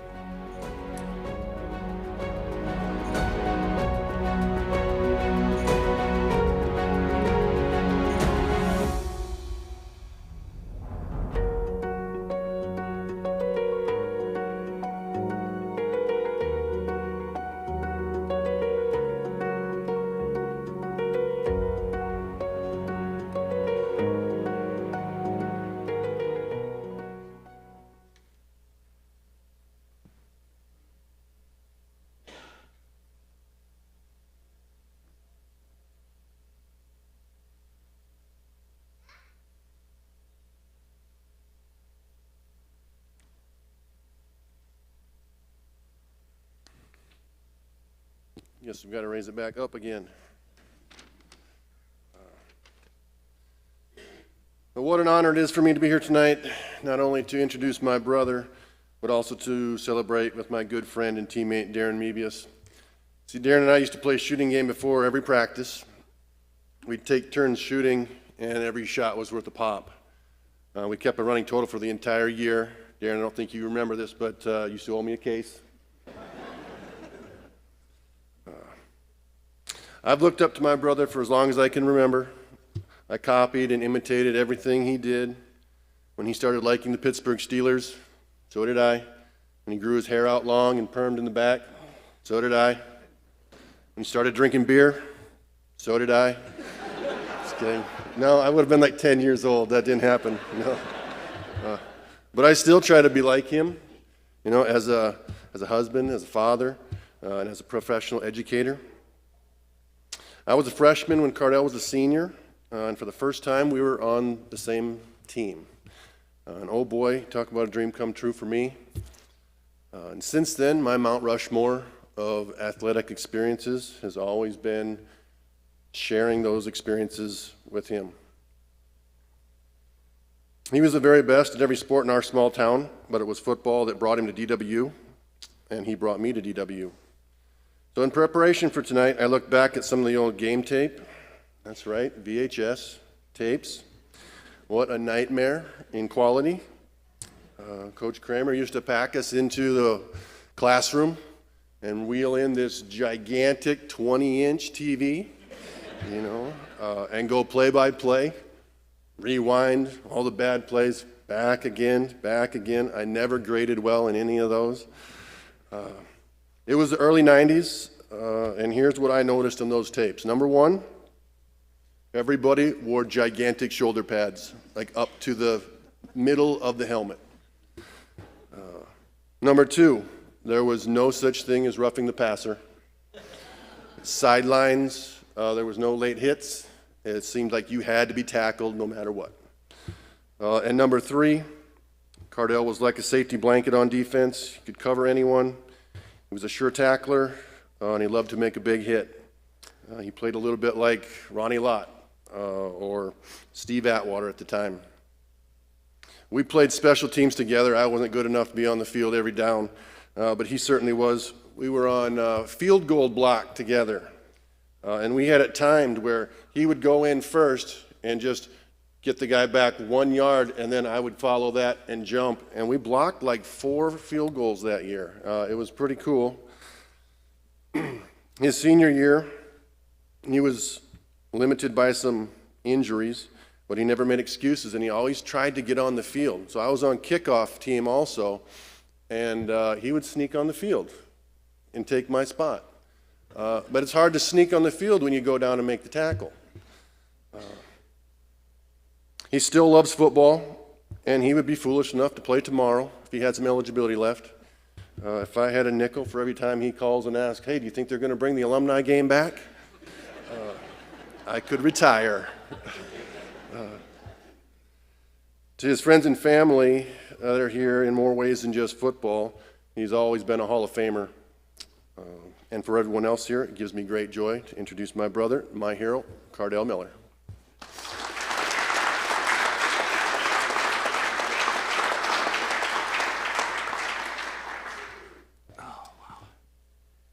Well, when you're my age, you need these. First, thank you, Camden. It's a blessing to be introduced by my brother, who I had the privilege of playing with as a teammate both in high school and in college, and also a member of the DWU Hall of Fame. But before I begin, I would really like to honor our Lord Jesus Christ in just allowing us to be here tonight and enjoying this evening together. It's an honor to be back at DWU for this banquet. I would like to congratulate my fellow inductees tonight. I'm sure your path was also paved here with dedication, sacrifice, blood, sweat, and tears from your stories so far, and I'm sure there's more coming.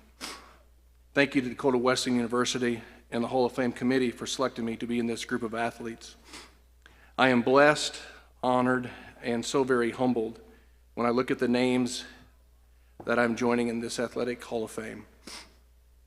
Dakota Wesleyan is a very special place to me and my family. I'm a third-generation Dakota Wesleyan graduate, beginning with my grandmother, Vivian Barrows, my mom, Janice Miller, Camden, and I. My dad and my younger brother, Clayton, also attended Dakota Wesleyan for a short period of time. DWU was a place where everyone knew my name anywhere on campus. Sometimes that was good, and other times they probably were wondering why I wasn't in class. I say it was special because I was here for my freshman year, then transferred to a larger school where I was just a number. And when I came back, I realized that this place was very special. It was a place for me to grow as an individual, student, and athlete. Dakota Wesleyan University prepared me to be an educator and supporter of students, staff, and colleagues. Since I graduated in '95, I've used my degree to teach and coach students, be an assistant and principal of 2 different elementary schools, and these past 3 years, I'm the director of facilities in one of the fastest growing districts in Texas. You had a major impact on how I serve and sacrifice for others, and for that, I'm very grateful. There are many people who I'd like to thank. First, my family for always being there during my career. You never missed any games. You cheered on during those highs and lows, and you sacrificed many, many times for my benefit. My wife, Kim, and mother to our 2 boys, I can't thank you enough for always being there, and then doing it again for those boys with a smile on your face and loving every minute of it. I love you, sweetness. Coach Kramer and his staff, my defensive coach, Coach Trado, and Coach Buffington. I was truly blessed to be recruited by and play for a Hall of Fame coach and to play during one of the greatest football eras of DWU history. Coach Kramer, you gave me a second chance when I asked to return and go to the dark side and play defense. Coach, you held us accountable for those small details in practice, but that would end up making us better men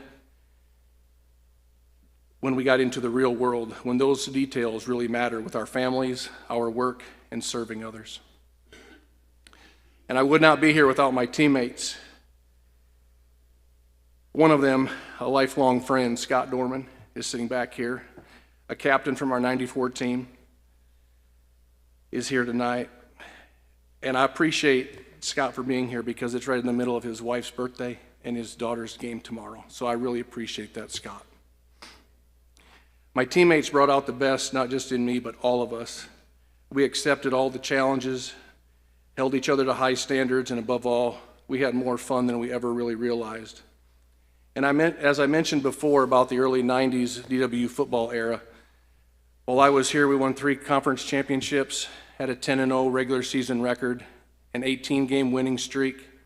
We were ranked as high as number 7 in the country, and we made it to the playoffs in '92. With all those things being said, I remember some games and some of those highlights that I think were really great. But what really mattered was the friendships that last a lifetime. We built relationships and created memories on the practice field, in the locker room, living in Allen Hall, those long bus rides across the Midwest, and you can't forget the after hours in downtown Mitchell. From the haze in the barn to the no pigs, no chickens, we made the most of our time here. And lastly, I want to thank the Lord for the gift of football, granting me this ability, or that ability back then, to play this game that I love. It's been an amazing night, and I look forward to the game tomorrow. Thank you, God bless, and go Tigers.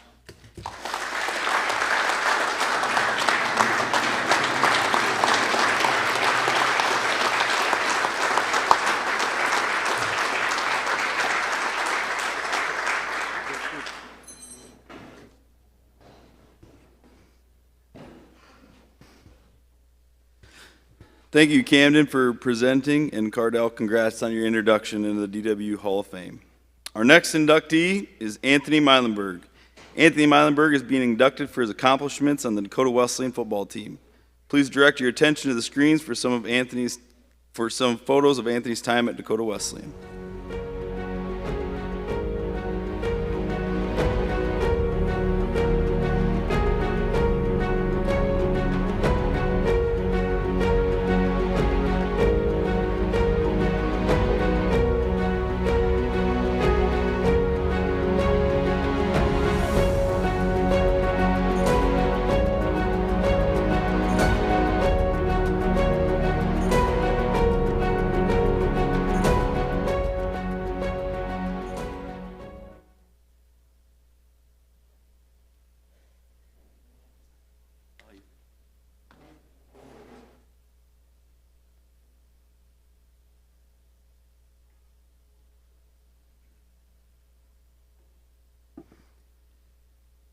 I'm very honored to be able to present Anthony Meilenberg into the Dakota Wesleyan Hall of Fame.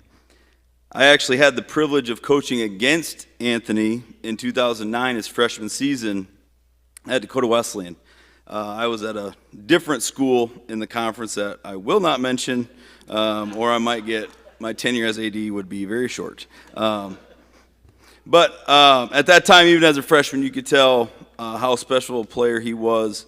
After that season, I was able to join the DWU football staff and see Anthony in person every day. I was a defensive coordinator, and while I was happy he was on our team, I cannot tell you how many DBs got yelled at in practice because of what Anthony was doing to them. He made us look silly more often than I would like to admit. In 2012, I was named head coach at Dakota Wesleyan, and Anthony was going into his senior season. I cannot be more excited about having a returning first-team All-American in my first season as head coach, but an injury would keep Anthony sidelined that year.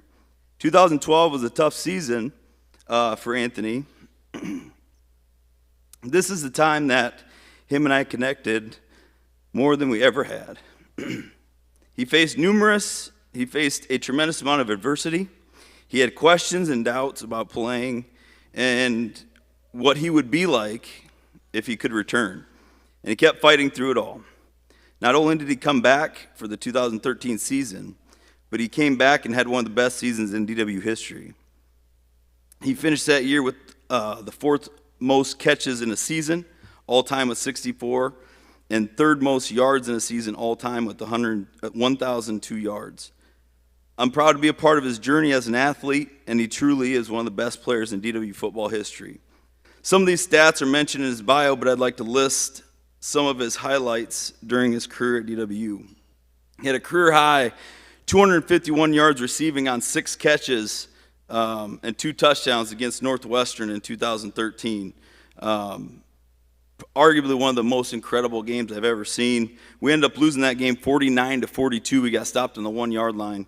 But every 251 yards on 6 catches is incredible. He has the longest kickoff return for a touchdown in DW history at 88 yards. He has the longest touchdown reception in DW history at 99 yards. In 2009, as a freshman, he was a GPAC honorable mention all-conference wide receiver.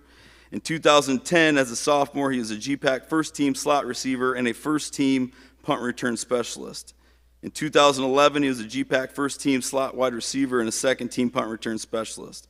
In 2013, he was a first-team GPAC wide receiver and an honorable mention punt return specialist. 7 total GPAC all-conference awards. He is listed in the all-time top 10 single-season receiving yards twice. 2011 with 855 yards and 2013 with 1,002 yards. He is listed in the all-time top 10 single-season receptions 3 times. In 2010 with 59 catches, in 2011 with 64, and 2013 with 65 catches. He is number 3 all-time in career receiving yards in DWU with 2,825. He is number 1 all-time in career receptions with 225. He's a multiple GPAC all-conference selection. He was a first-team AFCA All-American in 2011. He was a second-team AFCA All-American and third-team BSN All-American in 2013. And I think he played in 7 basketball games. Was it 7? 6 or 7 his senior year, finishing out his fall semester. It was an absolute pleasure to be a part of your career. I'm proud of you as a person and as a player. Congratulations on your induction into the DWU Hall of Fame.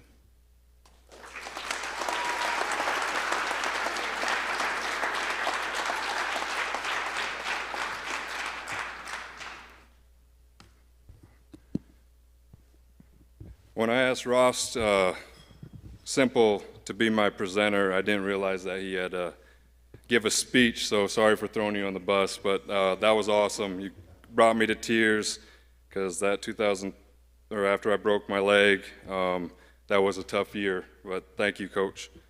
Thank you all for being in attendance tonight, and congratulations to the rest of the 2024 inductees. First and foremost, I want to thank God for the blessing He has given me. Without His grace, I wouldn't be standing here today. Every step of this journey, He has been my strength and my guide.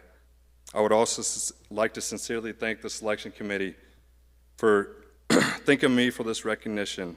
I know it's a challenging task, but I am grateful to you for deciding that my contributions to this university and the Tiger football program was worthy enough to be selected as a Hall of Fame member.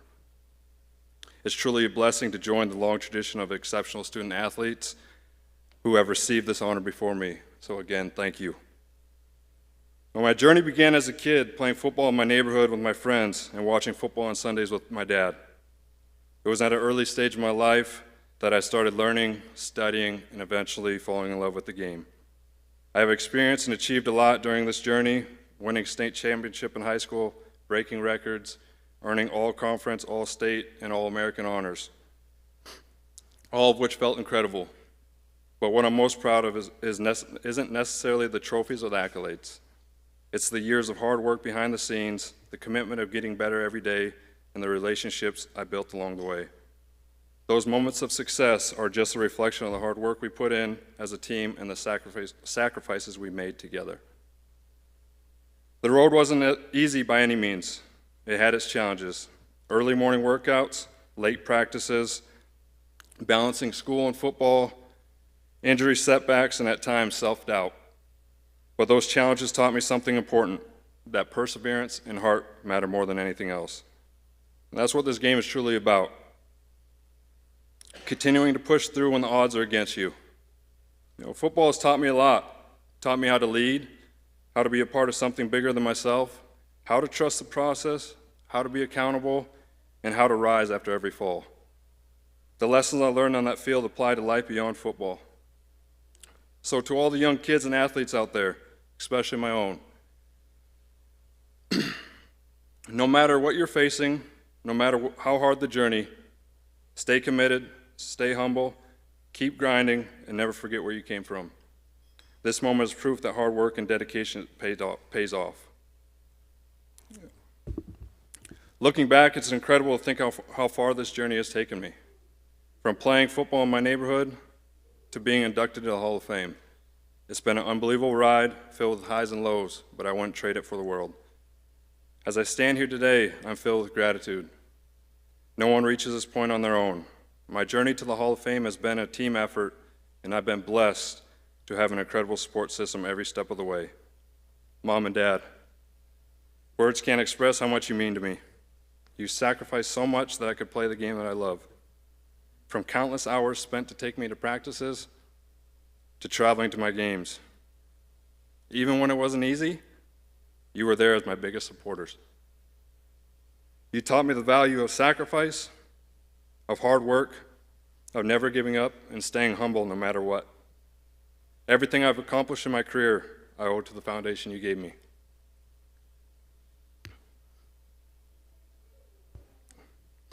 So thank you for always believing in me and pushing me to be the best version of myself.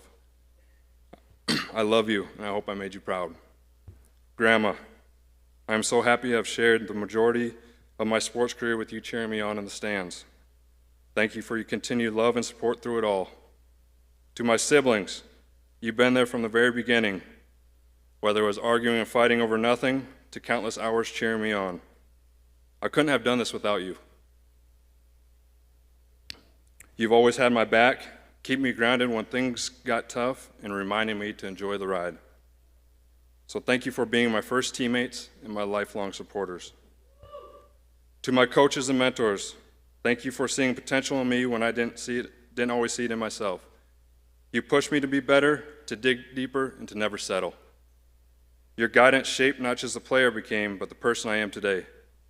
I will never forget the lessons you taught me on and off the field.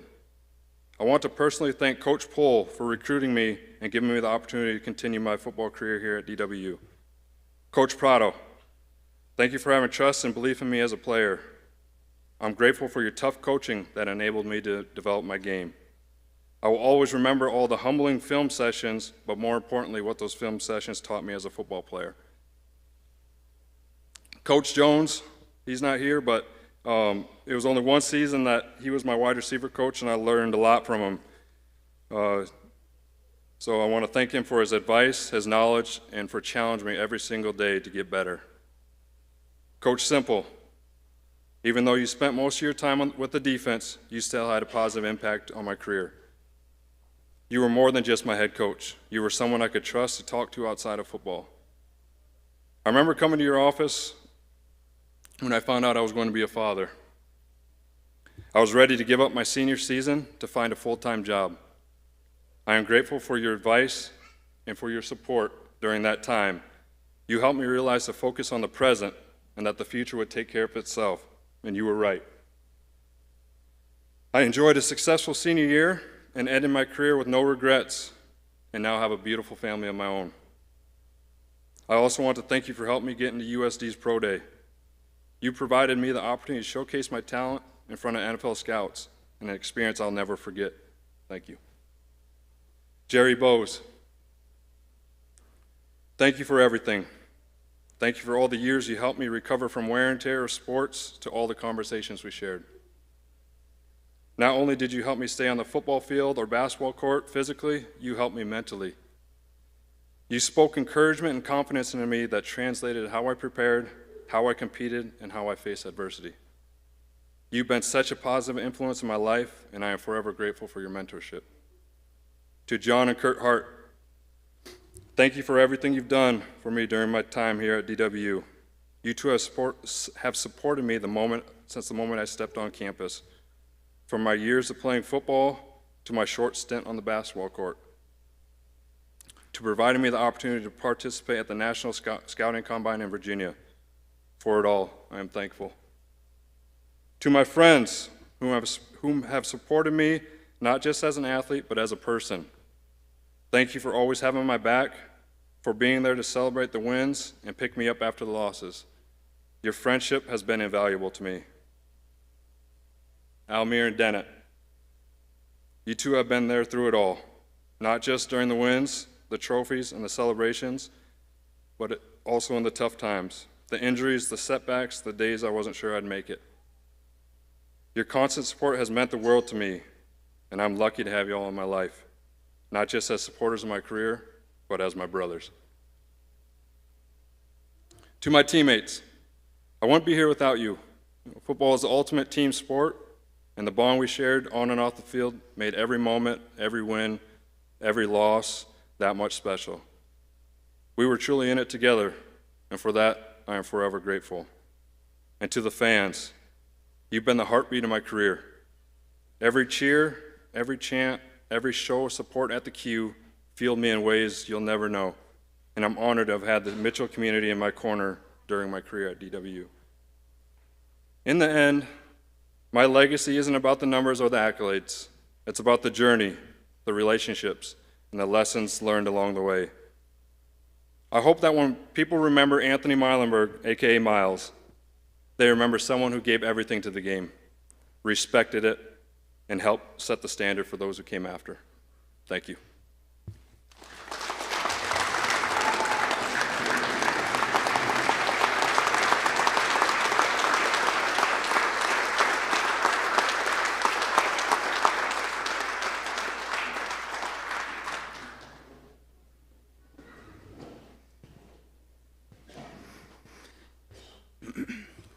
Congratulations, Anthony, on your induction into the DWU Athletics Hall of Fame. Our last, but certainly not least, inductee of the night, Nicole Court Menendez Porter. Nicole is being inducted for her accomplishments on the DWU track team. Please direct your attention to the screen for some photos of Nicole's time at DWU.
Hello. I'm very honored to be here, and I'm very honored to be on the stage with all these great athletes. It's been a great night to listen of all the accomplishments that these people have done, and to be here to present for one more is truly an honor for me. My name's Chris Creel. I was a graduate assistant for the track and cross country team in 2011 to 2013. And I only got 1 year to work with her, but it was definitely a crazy year for me and a most memorable year for me. I still remember when I got the call from Coach Belling that Nicole made her commitment. I was excited because it was a big pickup for us, but I was also very nervous as being her primary coach, solely because she was a specialist in an event that I knew very little about at that time. Race walk is a very technical event where you basically are going as fast as you can while maintaining 1 foot on the ground at all time. In layman's term, if you ever watch flipping through the channels during the Olympics, it looks like people are trying to get to the bathroom before the coffee gets the best of them. I know that's a joke you don't like. But in the back of my head, I always kept wondering, why Dakota Wesleyan, when she has this resume of being a great race walker with a father who has a lot of knowledge in the sport and very well known in that event group. It didn't take me long when she got back on campus to find out what those reasons for Dakota Wesleyan were. We were the school that were going to let her have the opportunity to be not just a specialist. She wanted to be all-around cross-country track athlete. She wanted to be a teammate. And she also wanted to pursue athletic training as a profession one day in her career. We were one of the only few schools, if I'm not mistaken, that were going to give her that opportunity. And so she was excited to be here, and I was excited for her. I did not like to admit to her that I didn't know much about her event, but I certainly was going to do my best to make sure she got what she deserved. We got through that cross-country season really good, really well. It's a lot of progression. And I remember once we got done with cross-country, I pulled her dad aside, and I asked, hey, give me some tips, give me some lessons. And he goes, have you ever coached a 5K before? Yes. Have you ever coached a 10K before? Yes. He goes, okay, well, I'm going to teach you the KISS method. Keep it simple, stupid. Tell him thank you for that one. So we started our indoor season, and maybe I'm thinking, I don't know how you remember it, but I remember it being not necessarily the greatest way to start it. Had to be creative in what we were going to do, because at this time we didn't have an indoor facility. We had a 40-yard hallway and treadmills, and half the time I had to take her down to what we called the mall just to get a place to work out. So a lot of trial and error during that time period, but we were working through it. The one thing about the race walk is it's not a very big, popular event, and not many places host those events very often. So we had to take trips to Illinois College and University of Missouri, and take longer trips than you would ideally like to take. Didn't faze me, because she needed that opportunity. I remember we went to the very first race that season at Illinois College, and that's the first time I truly coached somebody in that event, and got to truly experience what that event was like in real time. And I remember we performed well, but we just missed the national qualifying standard. And I could remember just looking at Nicole's face, and she gave me just the nastiest look ever. I wasn't sure if she was mad at me or if she was mad at just the situation. I took it personal, though. I felt like I let you down. And I remember on that long trip back, I asked you out of the blue, what do you think we need to do different? Because clearly it feels like something's not there for you. So we talked it out. She mentioned some workouts that she enjoyed back in high school. I said, all right, next week we're going to use those. For 2 weeks, we hit hard, we trained, we did exactly the workouts that I know she enjoyed and some of the things that we could do to make that race plan better. 2 weeks later, we go to the University of Missouri for another opportunity.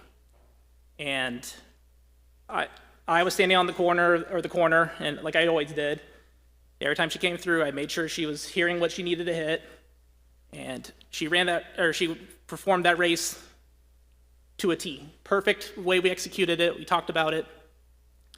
And I remember the moment she finished the line, I could have sworn she was the Flash, because before I could even say congratulations to her, she already sprinted to me, hugged me, and the first thing she said to me is, thank you. Nicole is the kind of person that understood how grateful she was to have people who were going to be in her corner. And for me, that helped me really validate that I was doing the right thing for her. And honestly, I truly believe that was the moment your career at Dakota Wesleyan truly scratched the surface. Because after that, we went on to nationals.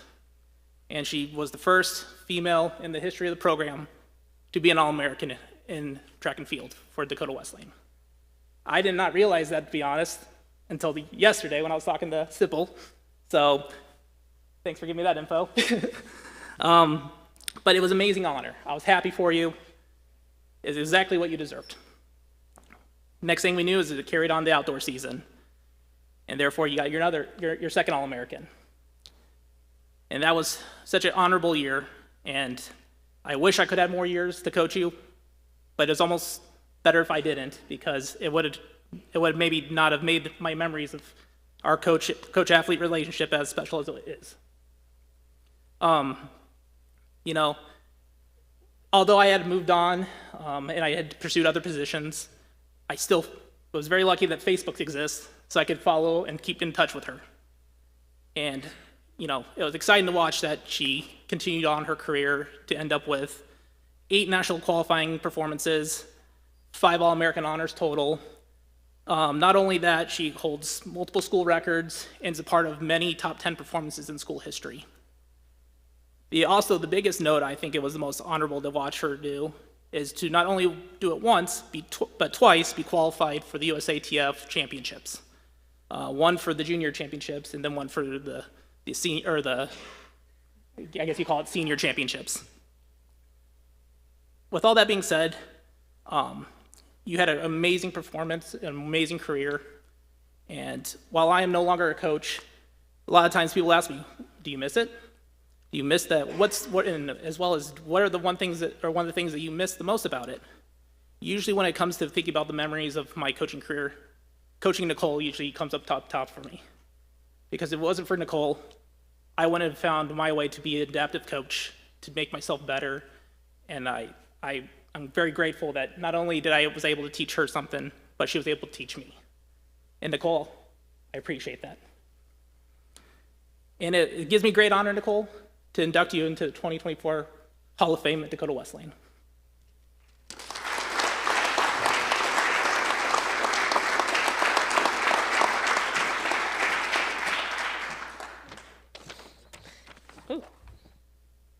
Hi, everyone. I will hopefully keep this short and sweet because we'd all like to go home, I'm sure, tonight, so we can get ready for the football game tomorrow.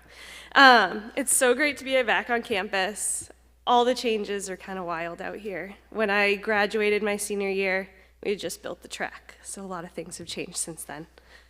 When I first came to Dakota Wesleyan, I was here for the presidential scholarship presentation.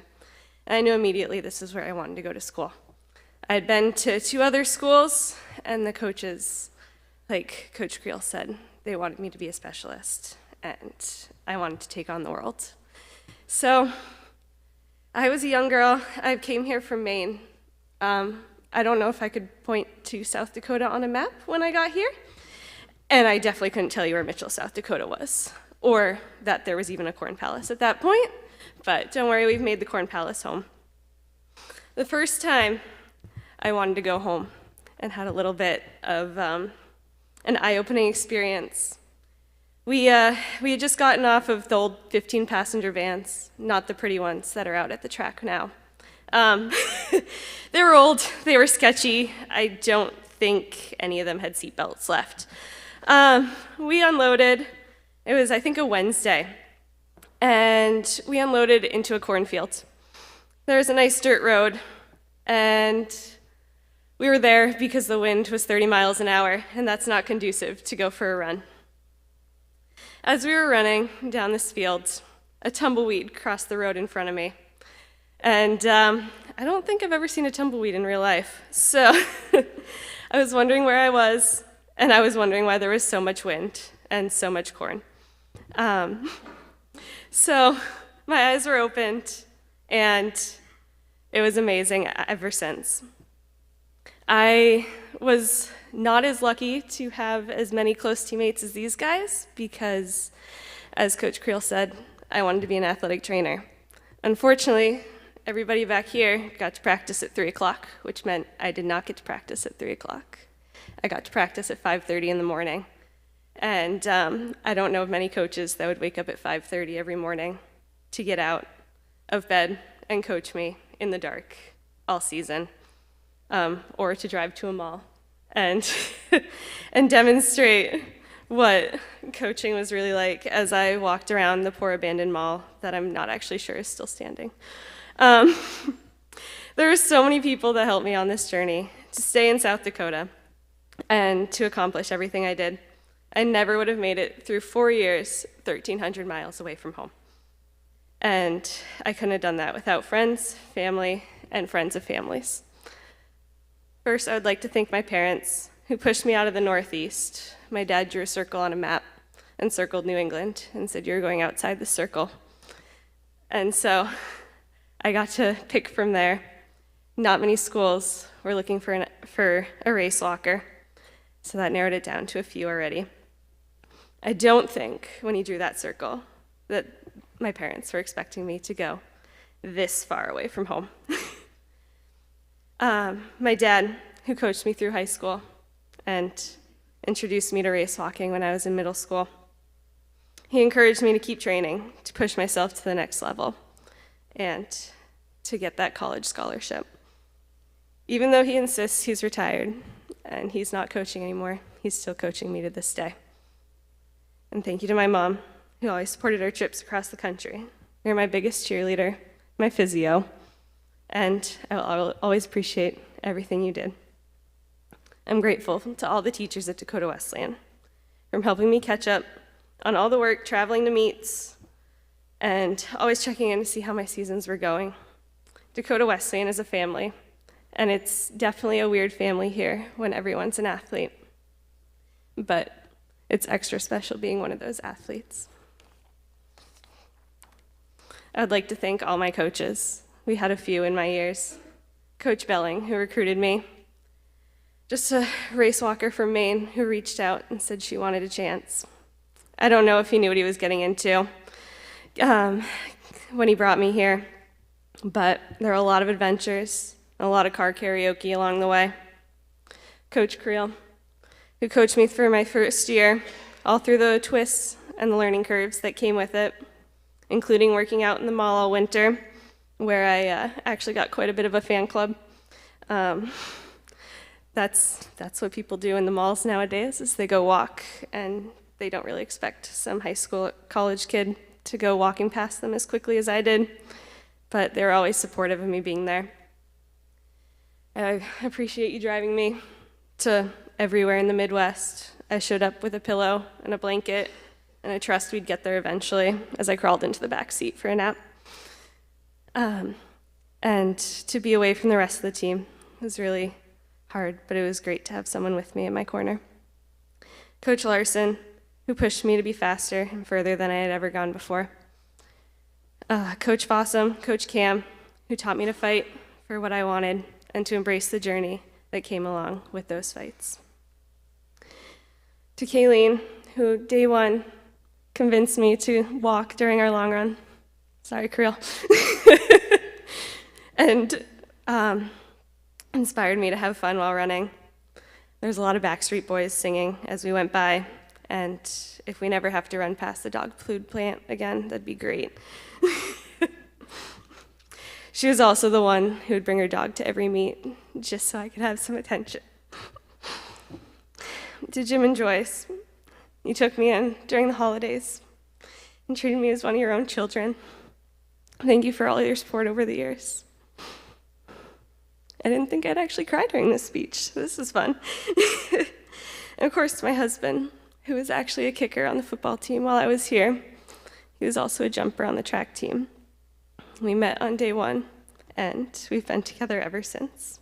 He was my biggest cheerleader. He was at all the practices, every race. He somehow conned his way to go to 2 national championships without ever qualifying. He always made sure I was taking care of myself, even when he was competing. When I found out we were receiving our awards here in the Sherman Center on this stage, I thought back. There are so many amazing moments that happen in this room. From talent shows to presentations, the highs and the lows, they all happen here. Our first day of school and our last. This was the stage where I first saw my husband. This is the stage where I talked to donors about donating to the new track, and I race walked across the stage for them. I'd do anything for that new track, and I'm so glad I got a year on it. This stage, like Dakota Wesleyan, was my home for 4 years, and I will never forget all the memories that were made here. Thank you to everyone that made my time here amazing and who encouraged me to keep going, even when that was the last thing I wanted to do. I would not be here without you all. I will always be a Tiger. Go Big Blue.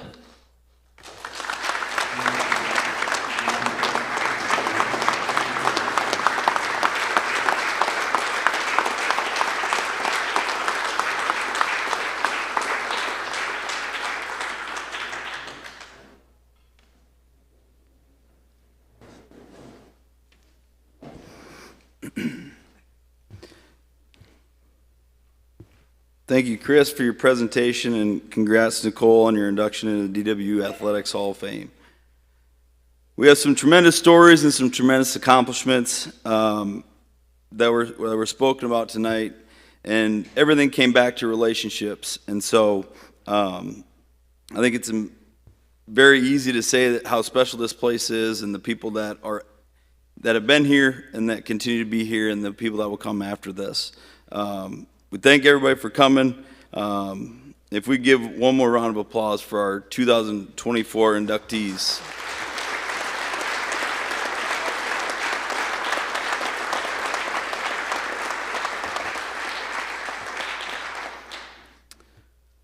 Just a couple events for tomorrow.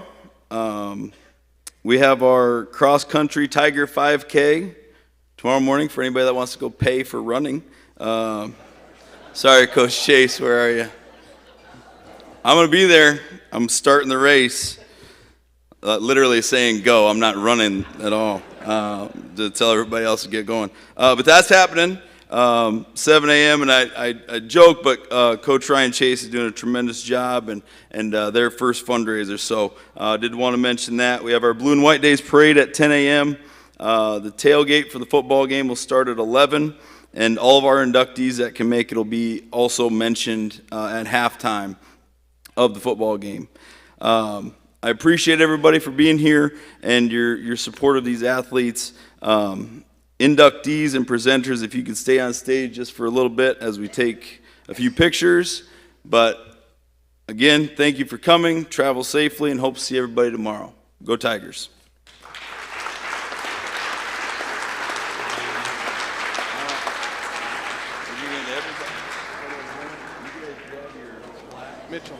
Mitchell.